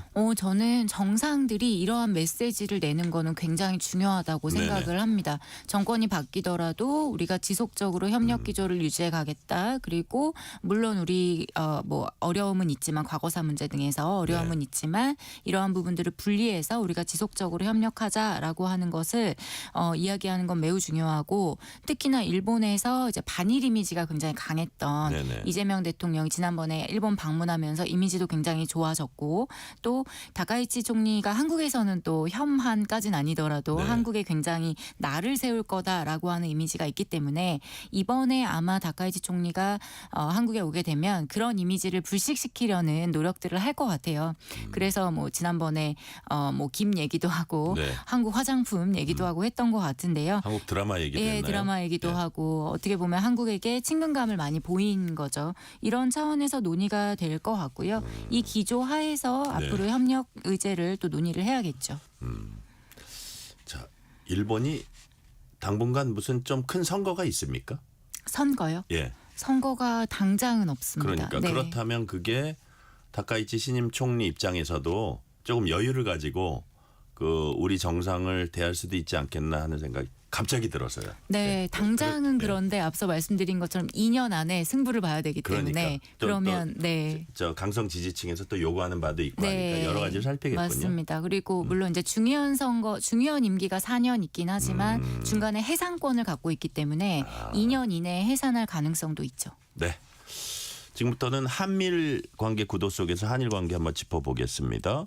우리나라는 아직 한미 관세 협상, 대미 투자 협상 마무리 짓지 못하고 있는 반면에 일본은 일찌감치 확정을 했습니다. 자, 누가 더 잘했냐 못했냐 이걸 뭐 따질 입장은 아니고 여하튼 우리나라는 최대한 미국의 요구를 우리 요구에 또 이렇게 잘 절충을 시키려고 노력하고 있는 걸로 보이는데 자 그렇다면 방위비나 대미 투자 방식 포함해서 미일 협상 결과가요. 한미 협상 우리가 하는 한미 협상의 기준점 혹은 일종의 지렛대가 될 수도 있다고 보십니까? 계속 참고가 되는 사례이기도 하고 또 한국과 미국이 동맹 관계이고 그리고 미국과 일본이 동맹 관계라는 점에서 한국과 일본은 공통점을 갖고 있는 게 굉장히 많죠. 네네. 그래서 물론 양자 간의 협상이기 때문에 직접적으로 영향을 미치진 않겠지만 네. 각각의 사례가 서로에게 참고가 될 거고 또 미국이 혹여 이제 좀 무리한 요구를 한다라고 할 때 어떻게 대응했는지 이런 정보 교류 같은 것도 할 수 있다면 네. 양국한테는 서로 이제 상호간에 더 좋은 결과를 가져올 수 있는 게 되지 않을까. 그러니까요. 네. 예를 들어서 일본 이런 부분에서 계속 압박을 받아서 이렇게 했다 이런 사례를 우리가 알 수 있으면 큰 참고가 될 수 있는데 이제 정보 공유라고 말씀을 하셨는데 여기서 한 스텝 더 들어가서 대미 협상에서 한일 공조가 중요하다 뭐 이런 얘기를 하는 분들도 있어요. 근데 국가 간 개별적 협상을 따로 이렇게 하는데 과연 공조라는 게 얼마나 가능할지 그거를 대응하는 미국의 입장도 또 있거든요. 그래서 회의적 시각도 있습니다. 대미 협상에서 이렇게 두 나라가 같은 스탠스를 가지고 공조하는 게 가능하다고 보세요. 물론 개별 사안은 또 다를 수 있기 때문에 네네. 이걸 우리가 미국 대 한일 이렇게 가기는 어렵지만 앞서 말씀드린 것처럼 정보를 공유한다든지 혹은 참고를 한다든지 하는 네네. 거는 굉장히 좀 의미가 있다라고 보고요. 서로 간에 네. 그게 뭐 좋은 사례일 수도 있고 또 반면 교사를 삼아야 되는 사례들도 있는 거니까요. 일본에서 예를 들어서 미국에 어느 정도의 금액을 투자하기로 했는데 그 투자하기로 한 금액들이 네. 이제 재원 마련이 또 문제인 거잖아요. 그렇죠. 그리고 여기에서 어떠한 국내적으로 실익을 얻을 것인가 하는 네. 부분들이 먼저 협상을 했기 때문에 또 참고할 수 있고 그런 차원에서는 물론 직접적인 대미 협상력을 높이는 데 기여하지는 못한다고 하더라도 네네. 직접적으로는 하지만 우리가 이걸 통해서 뭐랄까요? 이제 일본에서 뭐 예를 들어 미국과 일본이 먼저 협상을 할 때 네. 미국에서 여기까지 했는데 일본에서 이 정도까지 했는데 미국이 뭐 더 받지 않더라 혹은 예. 받더라 이런 것들이 우리한테 도움이 될 수 있는 부분들이 분명히 있다고 생각을 합니다. 네. 자, 군사적 측면에서 한미일 협력 공조가 어느 수준까지 할지도 중요하고 또 상당히 이건 민감한 문제입니다. 다카이치 총리는 일본 유시네와 연정 합의한 거 보니까 평화헌법 구조 개정 논의하겠다 이렇게 밝혔습니다. 자, 최현미 위원님, 일본 헌법 구조 무슨 내용이고 또 다카이치 총리는 만약에 이게 추진이 되고 실현이 된다면 어느 수준까지 좀 변화를 갖고 가려고 할까요? 우선 헌법 구조라고 하는 거는 아주 핵심적으로 얘기를 하면 전쟁권을 가지고 있는가, 전쟁을 할 수 있는가라고 하는 것과 군사 행동으로서 어디까지 할 수 있는가인데 일본은 이제 패전국이자 전범국이었던 역사적인 배경이 있기 때문에 스스로를 지키는 것 이외에 전수방위라고 하죠. 그 이외에 전력을 사용할 수 없고 전력을 보유할 수도 없고 이게 이제 헌법에 명기가 되어 있는데 일본의 자위대가 있죠. 자위대는 전력으로서 헌법에 명기가 되진 않았지만 우리가 다 이제 일본의 전력이라고 생각을 사실상 하고 있는 상황인데 이걸 명기를 하고 싶다라는 거죠. 자위대는 전력이다라는 거. 그래서 자위대의 존재를 합법화시키겠다라고 하는 게 하나가 있고 기존의 전수방위 일본이 공격을 당했을 때만 방어를 하겠다라는 의미의 전력을 가지고 있었다면 이제는 반격 능력이라고 표현을 하죠. 일본에서는 말을 바꿔서 이제 반격 능력인데 그 전에는 사실 적기지 공격 능력이라고 사용을 했다가 표현을 바꾼 거죠. 이 반격 능력도 좀 애매한데 사실상 선제적으로 공격할 수 있다. 가능하게. 그렇죠. 그런 이제 의미로도 차이인데. 그렇죠. 이 의미로도 읽힐 수 있는. 하지만 사실상 얘기하는 거는 전수방위의 틀에서 벗어나지 않는다라는 일본에서의 설명은 있지만. 좀 애매한 부분이 있어요. 이거는 뭐 먼저 공격을 하는 거 아닌가라고 보여질 정도로.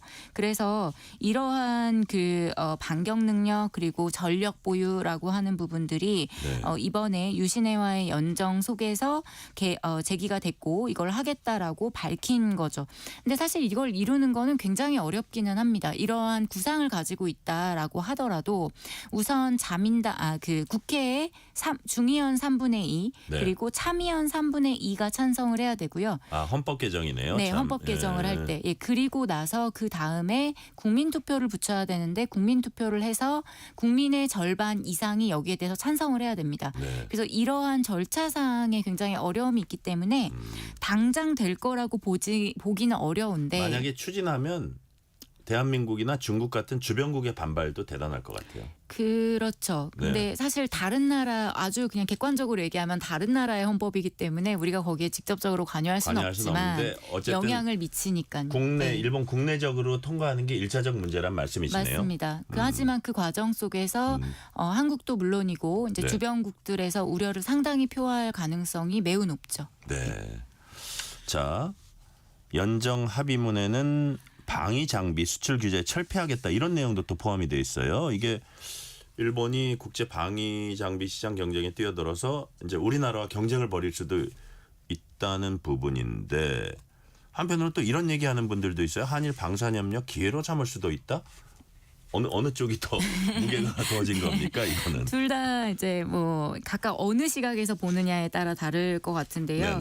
한국에서 이제 우려하는 부분들이라고 하는 부분은 역시나 이제 그 수출 규제 철폐라고 하는 게 기존에 이제 가지고 있었던 여러 조건들을 없애겠다라는 거니까요. 이렇게 군사적인 분야에서 일본이 굉장히 이제 국제 사회에서 영향력을 행사한다라고 하면 그 다음 스텝이 뭔가라고 하는 부분. 부분에 대해서 우려를 표할 수 있을 거라고 보고요. 또 한국이 굉장히 방산 분야에서 굉장히 우리가 경쟁력이 높은 걸로도 알려져 있는데 네. 이게 한국에게 글쎄요, 뭐 기회라고 볼 수도 있지만 또 경쟁이 될 수도 있고 한편으로는 근데 만약에 이렇게 되긴 좀 어려울 수도 있지만 공동 생산할 수 있는 부분이 있다라고 하면 그런 경쟁 속의 협력? 제3국의 예를 들면 예, 한국과 일본이 서로 가지고 있는 기술이 좀 다른 부분이 있을 테니 여기에 대한 공동 뭐 개발 이런 부분들이 가능하다라고 하면 같이 또 협력할 수 있는 여지도 있다라고는 보는데요. 네. 군사 분야는 사실 일본과의 관계에 있어서는 좀 우리가 좀 벽이 높다 보니까 여기 있고 민감하잖아요. 맞습니다. 그죠? 그래서 여러 가지 측면에서 같이 고려를 해야 될 것 같습니다. 그러니까요. 우리나라를 이제 강제 병합했던 그 아픈 역사가 있기 때문에 이게 민감하지 않을 수 없는데 자, 요 질문 하나만 더 해볼게요. 관련되는 거. 트럼프가 동맹국의 방위비 분담을 늘리고 미국이 이제 좀 그거를 부담을 덜 여는 이런 기조가 계속 있잖아요. 이런 기조를 보이는 와중에 만약 안보 면에서 군사 면에서 한미일 수준이 아니라 미일 어떤 안보 밀착이 더 심화된다면 우리 입장에서는 그게 사실 좀 부담이 될 수도 있는 거거든요. 그래서 그런 부분은 어떻게 대응을 해야 될까요? 미일 안보는 굉장히 밀착될 가능성이 높다고 그렇죠. 여겨지고요. 다카이치에 지금 계속해서 발신하는 내용들이나 그리고 기존의 아베의 지금 계승자로서 지금 얘기를 하고 있으니까요.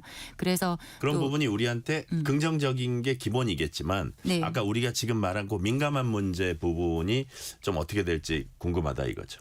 네, 한국 입장에서 볼 때는 일단 한미일 차원에서 이야기를 해야 되는 부분이 분명히 있다라고 여겨지고요. 그러한 우리가 이거 뭐 미일 간의 관계를 좀 견제할 필요까지는 없지만 네. 또 한국의 입장에서 봐서 한반도와 직접적으로 관계되는 사안들이 있다면 너무 우리 없는 곳에서 논의가 진전되지 않도록 계속해서 긴밀하게 또 논의를 하고 한미일 속에서 같이 얘기할 수 있는 게 좀 필요하다고 여겨지고요. 그리고 다자협력이라는 차원에서도 한국이 조금 노력을 해야 될 것 같습니다. 예를 들면 중견국 네트워크라고 하죠. 그래서 뭐 한미일뿐만이 아니라 다른 국가들 우리와 생각이 비슷한 국가들과의 협력 기조도 유지를 하면서 한미일 협력을 강화해 나가야 되지 않나 그렇게 여겼습니다. 지금 말씀하신 대로 이제 북미 관계도 그렇고 미일 관계에서도 어쨌든 대한민국이 배제되거나 그런 일은 없도록 우리가 최대한 외교력을 강화해야 된다는 말씀이시고 자. 우리가 그 얘기했잖아요. 다카이치 내각 정책 방향 읽을 수 있는 게 일본 유신회와 이제 연정 합의 내용인데 여기 보면 스파이 방지법이 있어요.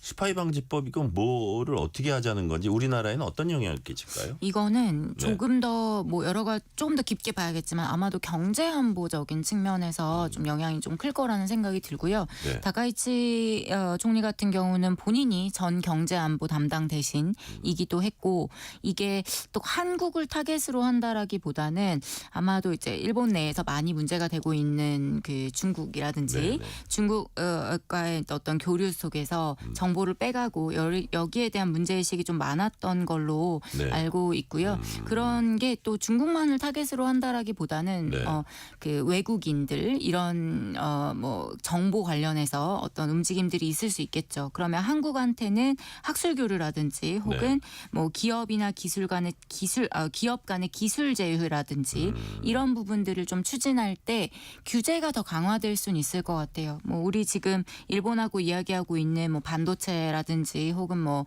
과학기술 차원에서 AI, 뭐 5G 다양한 것들이 이야기가 되고 있는데 다 사실은 정보와 관련된 얘기고 또 그 안에서 기술 제휴, 기술 정보 이런 차원에서 일본에서 아마 투명성, 뭐 보안 심사 이런 것들을 더 강화하지 않을까. 그럴 때 우리한테 비용적인 측면의 부담도 있을 수 있고 일본과의 교류를 할 때 뭔가 이렇게 좀 절차가 좀 많아진다라고 볼 수 있겠죠.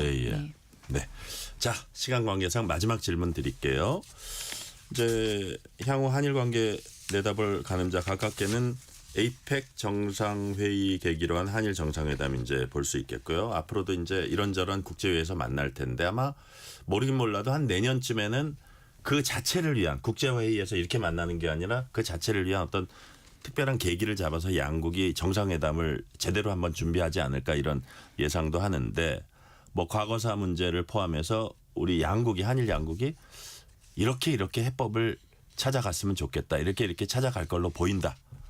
어떤 말씀하시겠습니까? 과거사 문제는 너무 어렵고요. 네네. 사실 어떻게 해야 될지 여태까지 우리가 방법을 사실 못 찾은 거기는 한데 그 기조는 유지를 해야 될 것 같아요. 네네. 우리가 어려운 부분 있지만 또 협력을 해야 된다라고 하는 부분들에 대한 정부 간 기조는 좀 유지를 해야 될 것 같고요. 네네. 그 속에서 사실 우리가 아직 일본한테 받아야 될 것들이 있으니까요. 네네. 남은 문제들이 있는데 이걸 너무 지금 좀 이렇게 뭐랄까요, 좀 덮고 가는 느낌이라서 그렇게 하면 안 될 것 같다라는 생각이 들어서 네. 일본 내외 그리고 정부 그리고 민간 차원에서 지속적인 노력이 필요할 것 같고 그 정치 이벤트는 요거 하나만 추가를 하면 네. 아마 한일중 정상회의를 한번 해야 돼서 예, 그게 올해가 이번 횟수가 그 일본 호스트라서요. 올해 말이 될지 내년 초가 될지는 알지 모르겠습니다만은 아마 다카이치 총리를 주체로 해서 네. 한일중 정상회의가 한 번 더 있을 것 같습니다. 자, 한일중 정상회의에서도 어떤 모멘텀이 마련될 수 있다는 말씀. 오늘 말씀은 여기까지 듣겠습니다. 지금까지 최은미 아산정책연구원 연구위원이었습니다. 오늘 말씀 감사합니다. 네, 고맙습니다. 편지 왔습니다. 퇴근길 지친 당신에게 힘이 되는 뉴스를 전해드립니다. 매일 저녁 당신과 함께 읽는 세상 이야기.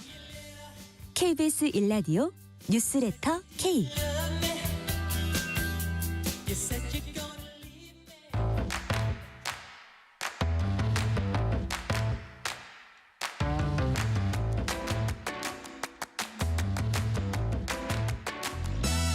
오늘 가장 뜨거운 뉴스, 화제 소식 쏙쏙 골라서 전해드립니다. 뉴스레터 브리핑. 국민일보 김윤아 기자 나오셨습니다. 김윤아 기자님 어서 오세요. 네, 안녕하세요. 아시아태평양 경제협력체 에이펙 정상회의 개최가 임박했습니다. 행사가 열린 경주 전역 주요 도로 통제되고 이른바 행사 모드에 들어갔어요? 네, 지금 각국 정상들이 모이는 회의이다 보니까 네. 이동 과정에서 경호를 위해서 주요 도로가 통제될 예정입니다. 29일 0시부터 다음 달 1일까지 1일 오후 2시까지 주요 도로 통행이 제한이 되는데요. 모든 차량이 일시에 다 전면 통제되는 건 아니고 이 정상들의 이동 동선에 맞춰서 교통을 일시 통제하는 방식입니다. 경주 시내 교차로 220곳에서 교통경찰관이 우회 조치를 안내를 하게 되고요. 네. 대부분은 일시 통제로 이뤄지지만 정상회의가 열리는 31일과 다음 달 1일에는 출입 허가를 받지 않은 차량의 경우에는 정상회의장 주변 이동이 아예 통제가 됩니다. 그러니까 도로만 통제되는 게 아니라요. 네. 행사장 주변에 보문단지 부근의 놀이시설이나 골프장도 임시 휴업에 들어갑니다. 예. 경주에 위치한 테마파크인 경주월드도 29일부터 다음 달 1일까지 임시 휴장을 하고요. 골프장도 운영이 중단됩니다. 만찬 행사 같은 경우에는 근처 호텔에서 이뤄지다 보니까 인접 지역 경비가 강화되면서 아예 운영을 제한하기로 한 겁니다. 그리고 경주 시내 학교들도 휴교를 하게 되는데요. 48개 학교가 재량 휴업을 결정을 했습니다. 다만 수험생 같은 경우에는 수능이 얼마 남지 않았잖아요. 네. 그래서 고등학교는 재량 휴업에 들어가기 현실적으로 좀 어려워서 대신에 등교 시간대를 조정하고 있습니다. 경주 시민들이 지금 한마음으로 이 에이펙 정상회의가 성공적으로 개최될 수 있도록 협조를 하고 있는 상황입니다. 네. 에이펙 정상회담에서 북미 정상이 회동할 수 있을지 여기에도 큰 관심이 쏠리고 있습니다. 김 기자 보시기엔 여전히 가능성이 열려 있다고 보세요. 네, 미국 쪽은 그렇게 강하게 희망하고 있는데 그래요? 사실 북한이 얼마나 화답을 할 수 있을지 좀 봐야 될 그러니까요. 것 같습니다. 네네. 최근에 트럼프 대통령이 아시아 순방길에 오르면서 김정은 위원장과 만날 가능성이 있냐 이렇게 질문을 했더니 그렇게 하고 싶다. 김 위원장은 우리가 그쪽으로 간다는 것을 알고 있다. 이렇게 답했거든요. 에이펙 정상회의를 계기로 김 위원장에게 만나고 싶다. 이런 메시지를 강하게 던지면서 깜짝 회동을 기대하고 있습니다. 네. 여기에 대해서 오늘 통일부가 이번 에이펙 계기가 북미 정상이 만날 수 있는 좋은 기회다. 이렇게 언급을 했고요. 정동영 통일부 장관도 지난 24일 간담회 때 북미 정상이 이 기회를 놓치면 안 된다. 에이펙 계기 만남을 결단해야 한다 이렇게 강조를 했습니다. 그래서 두 사람이 만나는 것 아니냐 이런 기대가 높아지고 있는 상황이지만 네. 지금 대미 협상통인 최선희 북한 외무상이 러시아와 벨라루스를 방문하고 있거든요. 네. 그렇다 보니까 북미 정상회동 가능성이 좀 낮아졌다 이런 평가도 나옵니다. 통일부는 여기에 대해서는 구체적인 평가를 내놓진 않았고 지난 주말에 북한 측 판문관 인근 지역에서 청소를 하는 모습이 식별됐다 이렇게 네. 설명을 했거든요. 그래서 이게 사실 뭐 청소가 통상적인 것일 수도 있지만 북미 정상회동을 하게 되면 이 판문관에서 만나게 될 가능성이 높다 보니까 회동이 성사될 가능성도 조금은 있는 것 아니냐 이런 기대도 함께 나오는 상황입니다. 네, 판문관 청소가 회동과 관련 있는 것인지는 며칠 안에 이제 드러나게 됩니다. 에이펙 정상회의는 각국 정상들이 이제 모이는 행사 말고도 부대 행사도 열립니다. 그리고 BTS 리더 RM이 기조 연설에 나선다고 해요. 네, 맞습니다. 부대 행사 중에 최고 경영자 CEO 서밋이 열리거든요. 네. 네, RM이 이 행사 기조 연설자로 나서게 됐습니다. 에이펙 CEO 서밋은 21개국 회원국 정상 그리고 재계 리더들이 한 자리에 모여서 새로운 트렌드를 논의하는 비즈니스 포럼인데요. 네. K-팝 가수가 이 행사 연사로 나서는 건 이번이 처음입니다. RM은 에이펙 지역의 문화창조 산업과 K-컬처의 소프트 파워라는 주제로 발표를 하게 되는데 네. 이 구체적인 연설 내용은 아직 알려지지 않았습니다. 약 10분 정도 주제 발표를 하게 될 걸로 보이고요.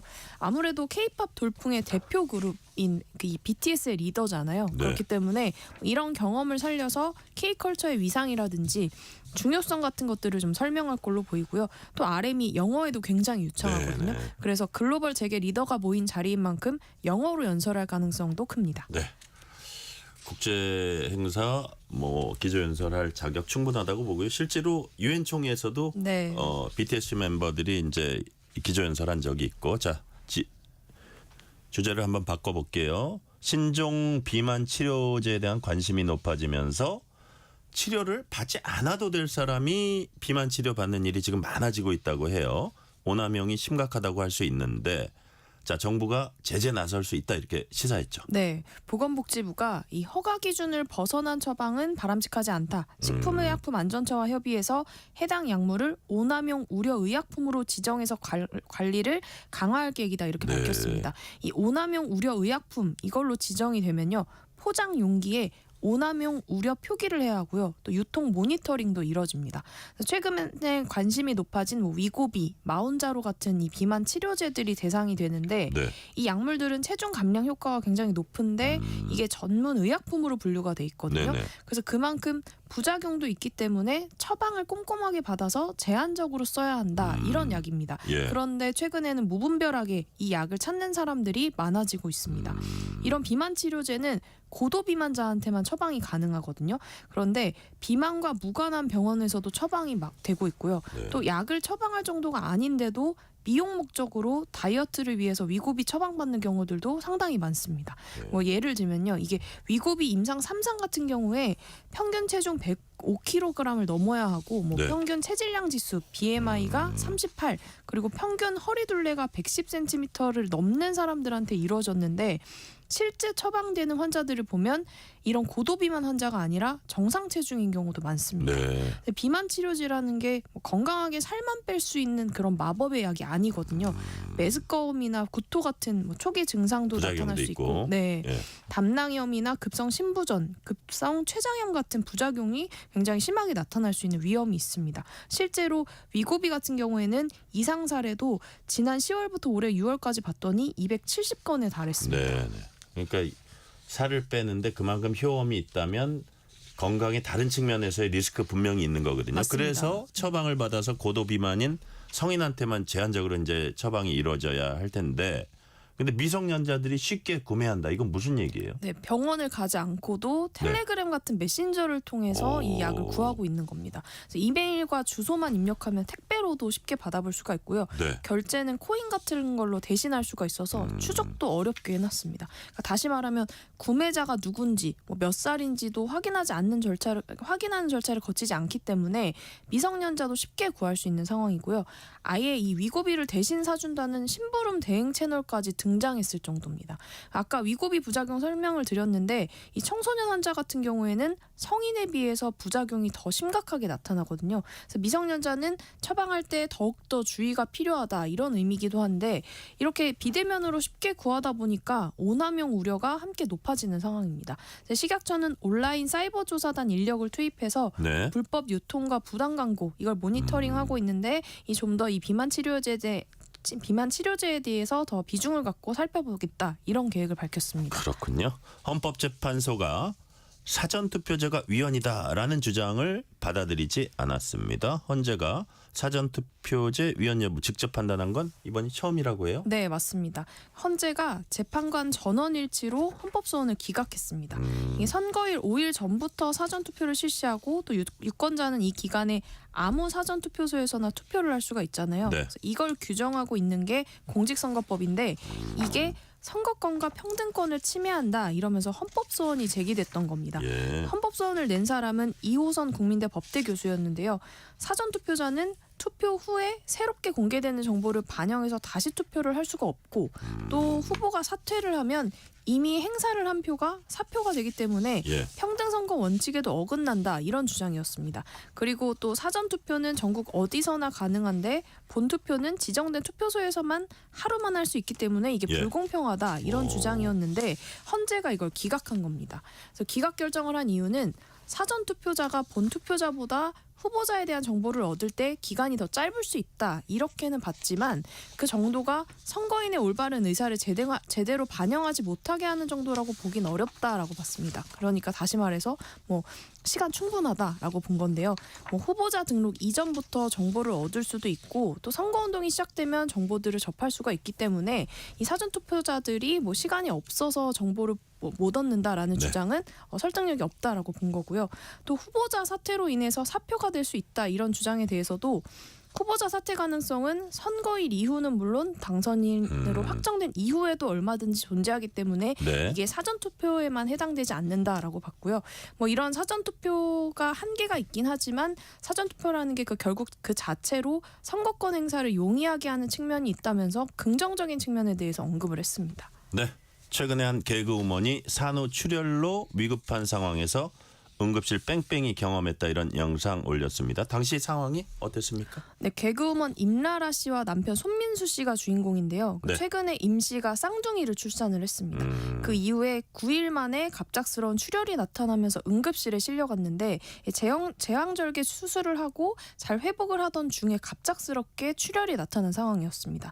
아무래도 쌍둥이를 임신하다 보니까 자궁이 많이 늘어난 상태였고 네. 출산 후에 이 자궁이 수축을 하다가 출혈이 난 걸로 추측이 되는데 임시 주장으로는 산모를 받아주는 병원이 없어서 네. 출산했던 병원으로 이동을 했고 30분 정도 이동하는 동안 기절을 10번 정도 했다라고 그래요? 합니다. 네, 그래서 이게 응급실 뺑뺑이다 이렇게 주장을 했는데 사실 임 씨의 주장만 있어서 이게 정말 뺑뺑이가 맞는지 당시 상황을 보긴 해야겠지만 보통 요즘에 응급실로 이송이 되는 환자 분류 체계에 따라서 병원을 찾아가게 되는데 네. 문제는 워낙 응급실 의료진이 부족하잖아요. 그리고 또 응급처치 후에 실제 진료를 봐야 하는 배후 진료 의사들이 부족한 상황이다 보니까 응급실 수용 자체가 안 되는 경우가 있습니다. 특히 분만 같은 경우에는 산부인과 의사들이 이 산과만 하는 의사들은 더 점점 줄고 있어서 그렇죠. 지금 기피하는 상황입니다. 그래요. 자, 산부인과도 인력난 겪고 있고 그러다 보니까 산부인과 전문의 고령화도 심각하다. 오늘 말씀은 여기까지 듣겠습니다. 뉴스레터 브리핑 지금까지 국민일보 김유나 기자였습니다. 오늘 말씀 감사합니다. 감사합니다.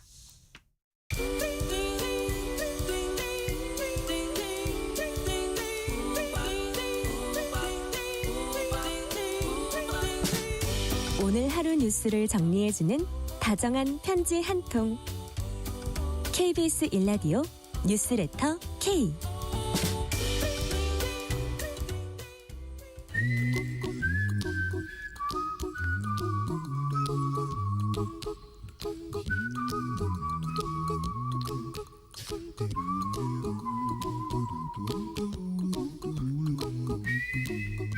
돈 걱정, 경제 걱정, 미래 걱정, 돈 워리. 전문가와 함께 모든 경제 걱정 해소해드리는 시간입니다. 오늘도 권혁중 경제평론가 나오셨습니다. 권혁중 평론가님 어서 오세요. 네, 안녕하십니까. 자, 불장 계속되고 있습니다. 오늘은 사상 처음으로 코스피가 4천을 돌파했어요. 네, 맞습니다. 4,042에서 이제는 마감을 했는데요. 네. 이게 전 거래일 대비해서 2.57% 올랐습니다. 그래서 1.3% 정도만 오르면 이제 4,000피 돌파였는데 네. 오늘 2.57% 오르면서 4,000선을 돌파했고 이게 3,000선을 돌파한 이후 4개월 정도 걸렸거든요. 네. 그러니까 굉장히 빠르게 코스피가 이제 올랐다 이렇게 보시면 되겠고 그러다 보니까 시장에서는 이제 5,000선 진짜 이게 네. 꿈이 아니다. 그러니까. 예, 이런 말이 지금 시장에서 계속 나오고 있습니다. 원래 4,000선 넘어가는 거는 내년도 상반기 이 정도로 사실 다들 예상을 했었거든요. 만약에 오른다 그러면. 근데 이번 연도에 그것도 지금 11월도 아직 안 왔는데 단기간에 급하게 굉장히 많이 올랐고요. 네. 코스닥도 마찬가지죠. 1년 7개월 만에 900선을 회복을 했는데요. 그 정도로 지금 뭐 불장이다라는 표현이 맞을 것 같고 그래서 요즘에 직장인들 사이에서 주식하니 이런 얘기가 유행이에요. 네, 그래서 이게 사실 좋은 현상이죠. 사실 우리의 자본시장의 건전성을 이제 보여주는 건데 하지만 너무 단기간에 올라서 야, 이게 좀 부담스럽다 이런 좀 생각을 해봅니다. 네.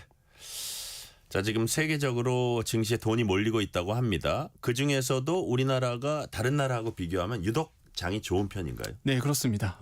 장이 정말로 다른 주요 지수들보다 상승폭이 굉장히 큰데요. 네. 지수 상승률로 따지자 그러면 전 세계 1위입니다. 연초 대비 60% 이제 급등을 했는데 베트남이 한 44.7%, 홍콩 항생지수가 29.5%, 네. 일본 니케이 지수 21.9% 이렇게 올랐거든요. 그러니까 사실 상승률만 본다 그러면 주요 지수 대비해서 상승률 1위다 이렇게 네. 보실 정도로 굉장히 지금 높게 올랐고 그러네요. 단기간에 많이 올랐습니다. 그러니까 이재명 정부 출범 전과 후를 본다 그러면 출범하고 나서 퍼센테이지로 보면 46% 정도 올랐거든요. 그러니까 단기간에 크게 많이 올랐다라는 건데 이게 아직도 많은 분들이 이런 말씀하세요. 이게 우리나라의 실제적으로 이제 우리나라의 기업들 대비해서 수익 대비해서도 아직도 낮다 이런 얘기하거든요. 그러니까 순자산 비율이라고 있습니다. 주가 순자산 비율이라고 해서 그동안 워낙 PBR. 저평가돼 있었다. 네, PBR이 지금 1.32배인데 워낙 낮다. 이것도 낮다라고 지금 보고 있거든요. 네. 그래서 이제 더 오를 가치가 있다라고 이제 보고 있는데 하지만 우려점도 분명히 가지고 있습니다. 첫 번째로 본다 그러면 아직 우리와 미국과의 관세 협상이 끝나지 않았거든요. 지금 3,500억 달러를 어떻게 해결할 것인가. 이 미지수도 아직 남아 있고 두 번째로는 환율이 높아요. 아직도. 그래서 지금 오늘 이제는 3시 반 종가로 보면 1,431원 정도에서 마감을 했는데 환율이 이게 높다는 얘기는 우리가 모르고 있는 뭔가 하나 있는 거 아닌가 이런 좀 의구심이 생기거든요. 아니 지금 이렇게 우리나라 시장이 좋은데 왜 이게 원화 가치는 계속 떨어지고 있냐는 거죠. 그래서 이런 점들이 사실 이제 불확실성 요소로 지금 자리를 잡고 있습니다. 그래서 단기간 많이 올랐지만 물론 주식을 이제 투자하셔서 수익을 보신 분들은 기분이 좋겠지만은 근데 주식이라는 게 항상 제 경험상 올랐다가도요 또 언젠가 갑자기 또 떨어질 수도 있기 때문에 항상 주의를 하시라라고 말씀을 드리고 싶네요. 네. 말씀하신 대로 다른 나라에 비해 굉장히 빠른 속도로 올라가고 있다. 이 같은 상승의 배경이 뭘까요? 일단 이렇게 보시면 됩니다. 이게 이렇게 물어보세요. 이제는 많은 분들에게 직장인 분들일 텐데요. 주식 투자하고 있니? 그러면은 네 하고 있습니다라고 얘기를 하면서 미소를 지으면 딱 그거예요. 그냥 삼성전자나 SK하이닉스를 들고 있는 분들입니다. 그러니까 그 뜻은 뭐냐면 오늘 10만 전자가 됐죠? 맞습니다. 그러니까 이게 지금 대형주 중심으로 쏠림 현상이 너무 심하다는 거죠. 지금 삼성전자, SK하이닉스가 시총이 코스피에서 차지하는 비중이 30%가 넘어갑니다. 그러니까 당연히 삼성전자 오르면 자연스럽게 코스피는 올라갈 수밖에 없어요. 그럼 많은 분들이 주식을 모르시는 분들이 야 누구 주식 투자한데 제 수익 많이 받겠다. 그런데 속은 모르는 거죠. 삼성전자를 안 들고 있는 겁니다. 그러면 이 세상엔 삼성전자를 가진 사람과 안 가진 사람으로 나누는군요. 그렇죠. 그래서 주가가 오른다고 해서 꼭 수익을 봤다라고는 얘기할 수 없어요. 그래서 특히 이제는 코스닥에 투자하신 분들은 뭐 물론 오르긴 올랐죠. 코스닥도 연초 대비해서 많이 올랐지만은 그렇게 큰 수익은 누리지 못했다. 그래서 쏠림 현상이 좀 심하다라는 것. 역시나 AI 붐이 불면서 AI와 관련된 종목들만 특히 그 중에서도 대형주만 올랐다라는 거고 지금 또 오르는 이유는 일단 역시나 AI와 관련된데요. 반도체는 다 아실 거예요. 그래 AI 산업이 발전하니까 HBM을 이제는 만드는 삼성전자, SK하이닉스 그래 오르는 거 당연해. 그런데 지금 보면은 ESS라고요. 에너지 저장 장치라고 얘기하거든요. 이 여기도 같이 오르고 있습니다. 한마디로 2차 전지주가 요즘에 핫해요. 그래요. 아니 2차 전지주 하면 대부분이 전기차가 많이 팔리면 이게 좋은 거 아니라고 하시는데 완전 분위기가 바뀌었습니다. 전기차가 아니라 이제는요. AI와 관련돼서 데이터 센터와 관련돼서 에너지를 저장할 곳이 필요해요. 일론 머스크가 이런 얘기했거든요. 앞으로는 전기차가 팔리는 것보다 ESS 에너지 저장 장치가 더 빨리 늘어날 거다. 왜 데이터 센터를 크게 세우려면 거기에 이제 전력을 공급해야 되는데 그 수요가 많다. 네, 에너지 저장 장치는 무조건 필요하거든요. 그래서 이 SS의 수요, 그러니까 2차 전지주들이 그래서 요즘에 급하게 또 뛰고 있고 그거를 또 전기를 나르는 전기 배선들, 이 배선 업체들이 있거든요. K 그리드 업체들이 있는데 이런 업체들도 이제 같이 뜨고 있는 거죠. 그래서 지금 이런 AI와 관련된 소부장들도 앞으로 더 뜰 수 있다. 이런 이제 기대치가 나오면서 지금 주가를 크게 이제는 끌어올리고 있다. 또 하나의 변수는 또 역시나 APEC 정상회의에 대한 기대감 때문에 또 오르고 있다 이렇게 생각해 봅니다. 그래요. 자, 그래서 아까 코스피 5천이 꿈이 아니다 이런 말씀도 하셨는데 코스피 5천까지 가기 위해선 어떤 일들이 벌어져야지 거기까지 갈 수 있을까요? 일단 산업 자체가요. 우리나라 산업 자체가 기업들이 돈을 잘 벌어야 됩니다. 근데 지금 사실상 뭐 수출은 일단은 기업 실적 말씀하시는 거네요. 네, 맞습니다. 이게 나쁘지는 않은데 하지만 지금 관세 이슈가 계속적으로 변수로 작용을 하고 있거든요. 그렇기 때문에 좀 주의를 하시라고 말씀드리겠고요. 그럼 말씀드리고 싶은 게 또 하나가 지금 B2가 지금 많아지고 있다라는 거죠. 그러니까 언제든지 주가는 떨어질 수 있다라는 겁니다. 지금 B2를 봤더니 신용거래 융자 잔액이 지금 보니까 22일 기준으로 봤더니 24조 2,420억 원이 이제 돌파를 했습니다. 이게 2021년 10월 그러니까 그때 엄청나게 코로나 때문에 유동성 풀리면서 주가가 엄청 올랐을 때가 있었어요. 그때 이후 최대치를 기록했거든요.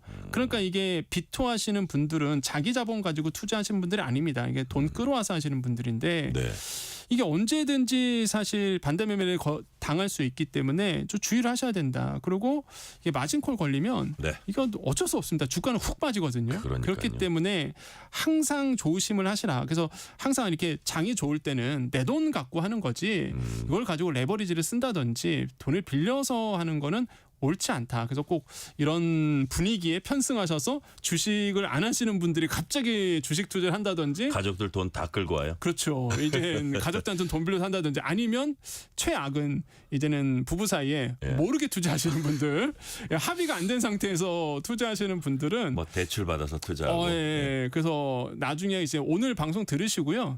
뭐 그러지는 않겠지만 은근슬쩍 자기 전 한번 여쭤보십시오. 혹시 주식 투자하고 있어? 이런 식으로 그래서 물어보시고 무슨 자금이 있어서 투자해? 이렇게 한번 물어보시는 것도 한번 점검해 보는 것도요. 나쁘지 않을 것 같습니다. 주식 투자에도 부부 사이에도 커뮤니케이션 필요하다는 말씀하셨고 다음에 금 얘기해 볼게요. 이른바 Everything Rally 라면서 주가 오르고 가상자산 오르고 또 금도 오르고 뭐 이런데 최근에 금값이 갑자기 떨어진 일이 있었죠. 네, 맞습니다. 21일이었습니다. 그때 이제는 6% 넘게 이제 급락을 했는데 그때 떠들썩했었죠. 언론에서. 왜냐하면 12년 만에 낙폭으로 보면 최대로 낙폭한 겁니다. 그러니까 낮아졌어요. 이게 뭐지? 뭐 했을 거 아니에요. 갑자기 떨어졌죠. 그래서 이제 시장에서 깜짝 놀랐는데 시장에서는 지금 이제 며칠이 지났잖아요.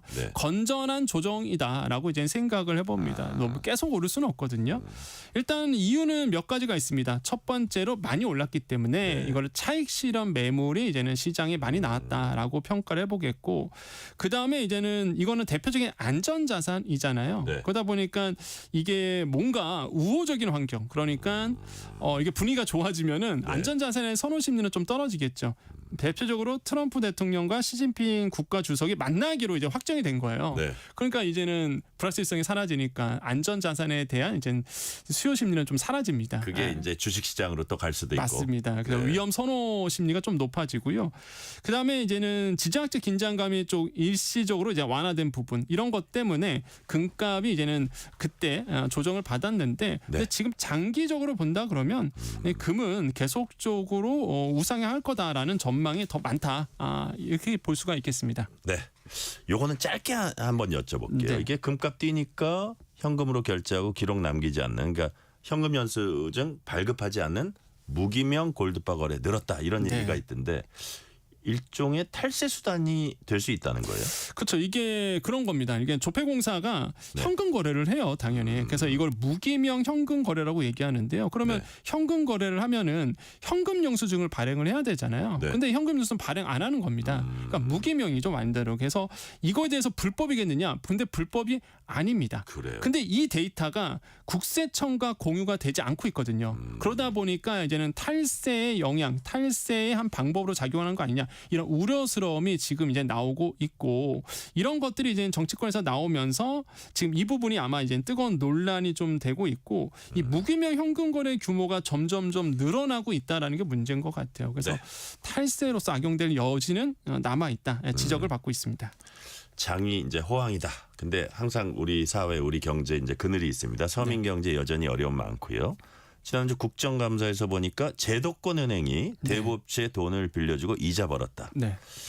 어떤 내용인지 간단하게 좀 소개해 주세요. 뭐 이것도 불법은 아닙니다. 그러니까 네네. 은행들이 이제 대부업체에게 돈을 빌려주는 거죠. 그런 네. 다음에 돈을 빌려줬으니 당연히 이자를 받는 건데 왜 이게 뜨거운 이슈가 됐냐 그러면 네. 은행들이 이런 어떤 취약계층에게 직접적으로 돈 빌려주는 게 아니라 손쉽게 이자 장사를 한다는 거죠. 그렇죠. 그러면 대부업체한테 돈 빌려주고 대부업체가 이제 담보를 분명히 형성했을 거예요. 네네. 뭐 망할 이유가 없다 이렇게 보고선 당연히 이제 그 이자를 이제 받는 거죠. 그래서 사실 은행들이 또 손쉽게 돈을 번다 이렇게 이제는 사실 이제 비판을 지금 받고 있고 제1은행권의 이자 장사. 이자 장사죠. 네. 그러니까 사실 은행들이 담당해야 되거든요. 근데 공공재 이게- 성격이 있기 때문에 네네. 취약계층에 대한 이런 정책 자금이라든지 이런 것들을 담당해서 좀 손해를 보더라도 근데 좀 아이러닉하게도 지금 네. 주담대는 굉장히 늘어나잖아요. 네. 그 아파트 담보대출은 굉장히 늘어나잖아요. 그러니까 담보는 확실하게 있잖아요. 그러니까 은행들이 담보대출만 해주고 네. 이렇게 취약계층, 신용도가 낮으신 분들 이런 분들한테는 고금리로 대출해주고 아니면 아예 대출도 안 나오고 그러니까 이런 분들은 사금융으로 빠질 수밖에 없거든요. 그러니까요. 은행들의 본업을 제대로 하지 않으면서 쉽게 돈을 벌려고 한다. 이런 것들이 이제는 계속적으로 국감에서 지적을 받고 있습니다. 그러니까요. 자, 이런 현상은 다시 말해서 취약계층은 1, 2금융권에서 그만큼 대출받기 힘들다 이런 걸 보여주고 있는데 네. 자, 말씀하신 대로 더 상황 안 좋은 불법 사금융으로 이제 내몰릴 수도 있고요. 결국 서민금융 어떻게 설계할까 문제일 수도 있고 어떻게 해법 찾아야 되는지 마지막으로 간단하게 말씀해 주세요. 일단 은행들의 태도를 좀 바꿔야 된다고 생각을 네네. 해봅니다. 아까 말씀드린 것처럼 이런 정책 자금을 늘려와야 된다는 거죠. 근데 은행들이 하기 싫어하는 이유가 이제 보증요율이라는 게 있거든요. 네. 그러니까 보증요 부분에 대해서 이거마저도 조금 떠안기가 싫어하는 부분이 있어요. 보통 정책 자금은 정부가 95% 보증을 서줍니다. 네. 그러니까 나머지 5% 정도는 은행들이 부담을 해야 되는데 이거마저도 은행들이 지기 싫어하는 거죠. 그러다 보니까 정책 자금에 대해서 사실상 좀 꺼려하는 부분. 그러면 사실 이런 소상공인이나 아니면은 취약계층들은요 점점 더 사금융으로 내몰리게 되고 고금리에 노출되고 이게 사실상 이제는 부실채권으로 빠지기 때문에 은행들의 태도를 좀 변해야 된다. 이거 네. 좀 당부를 드리고 싶다라고 말씀을 자, 드립니다. 은행들의 공적 책무 부분도 좀 생각해 봐야 되겠습니다. 오늘 말씀 여기까지 듣겠습니다. 지금까지 권혁중 경제평론가였습니다. 오늘 말씀 감사합니다. 네, 감사합니다. 오늘 뉴스레터 K는 여기까지입니다. 치킨 쿠폰 당첨자 명단은 뉴스레터 K 홈페이지 확인해 주시고요. 끝곡으로는 해리 스타일스의 As It Was 듣겠습니다. 오늘도 함께해 주신 청취자 여러분 진심으로 감사드립니다. 지금까지 뉴스레터 K 전종철입니다.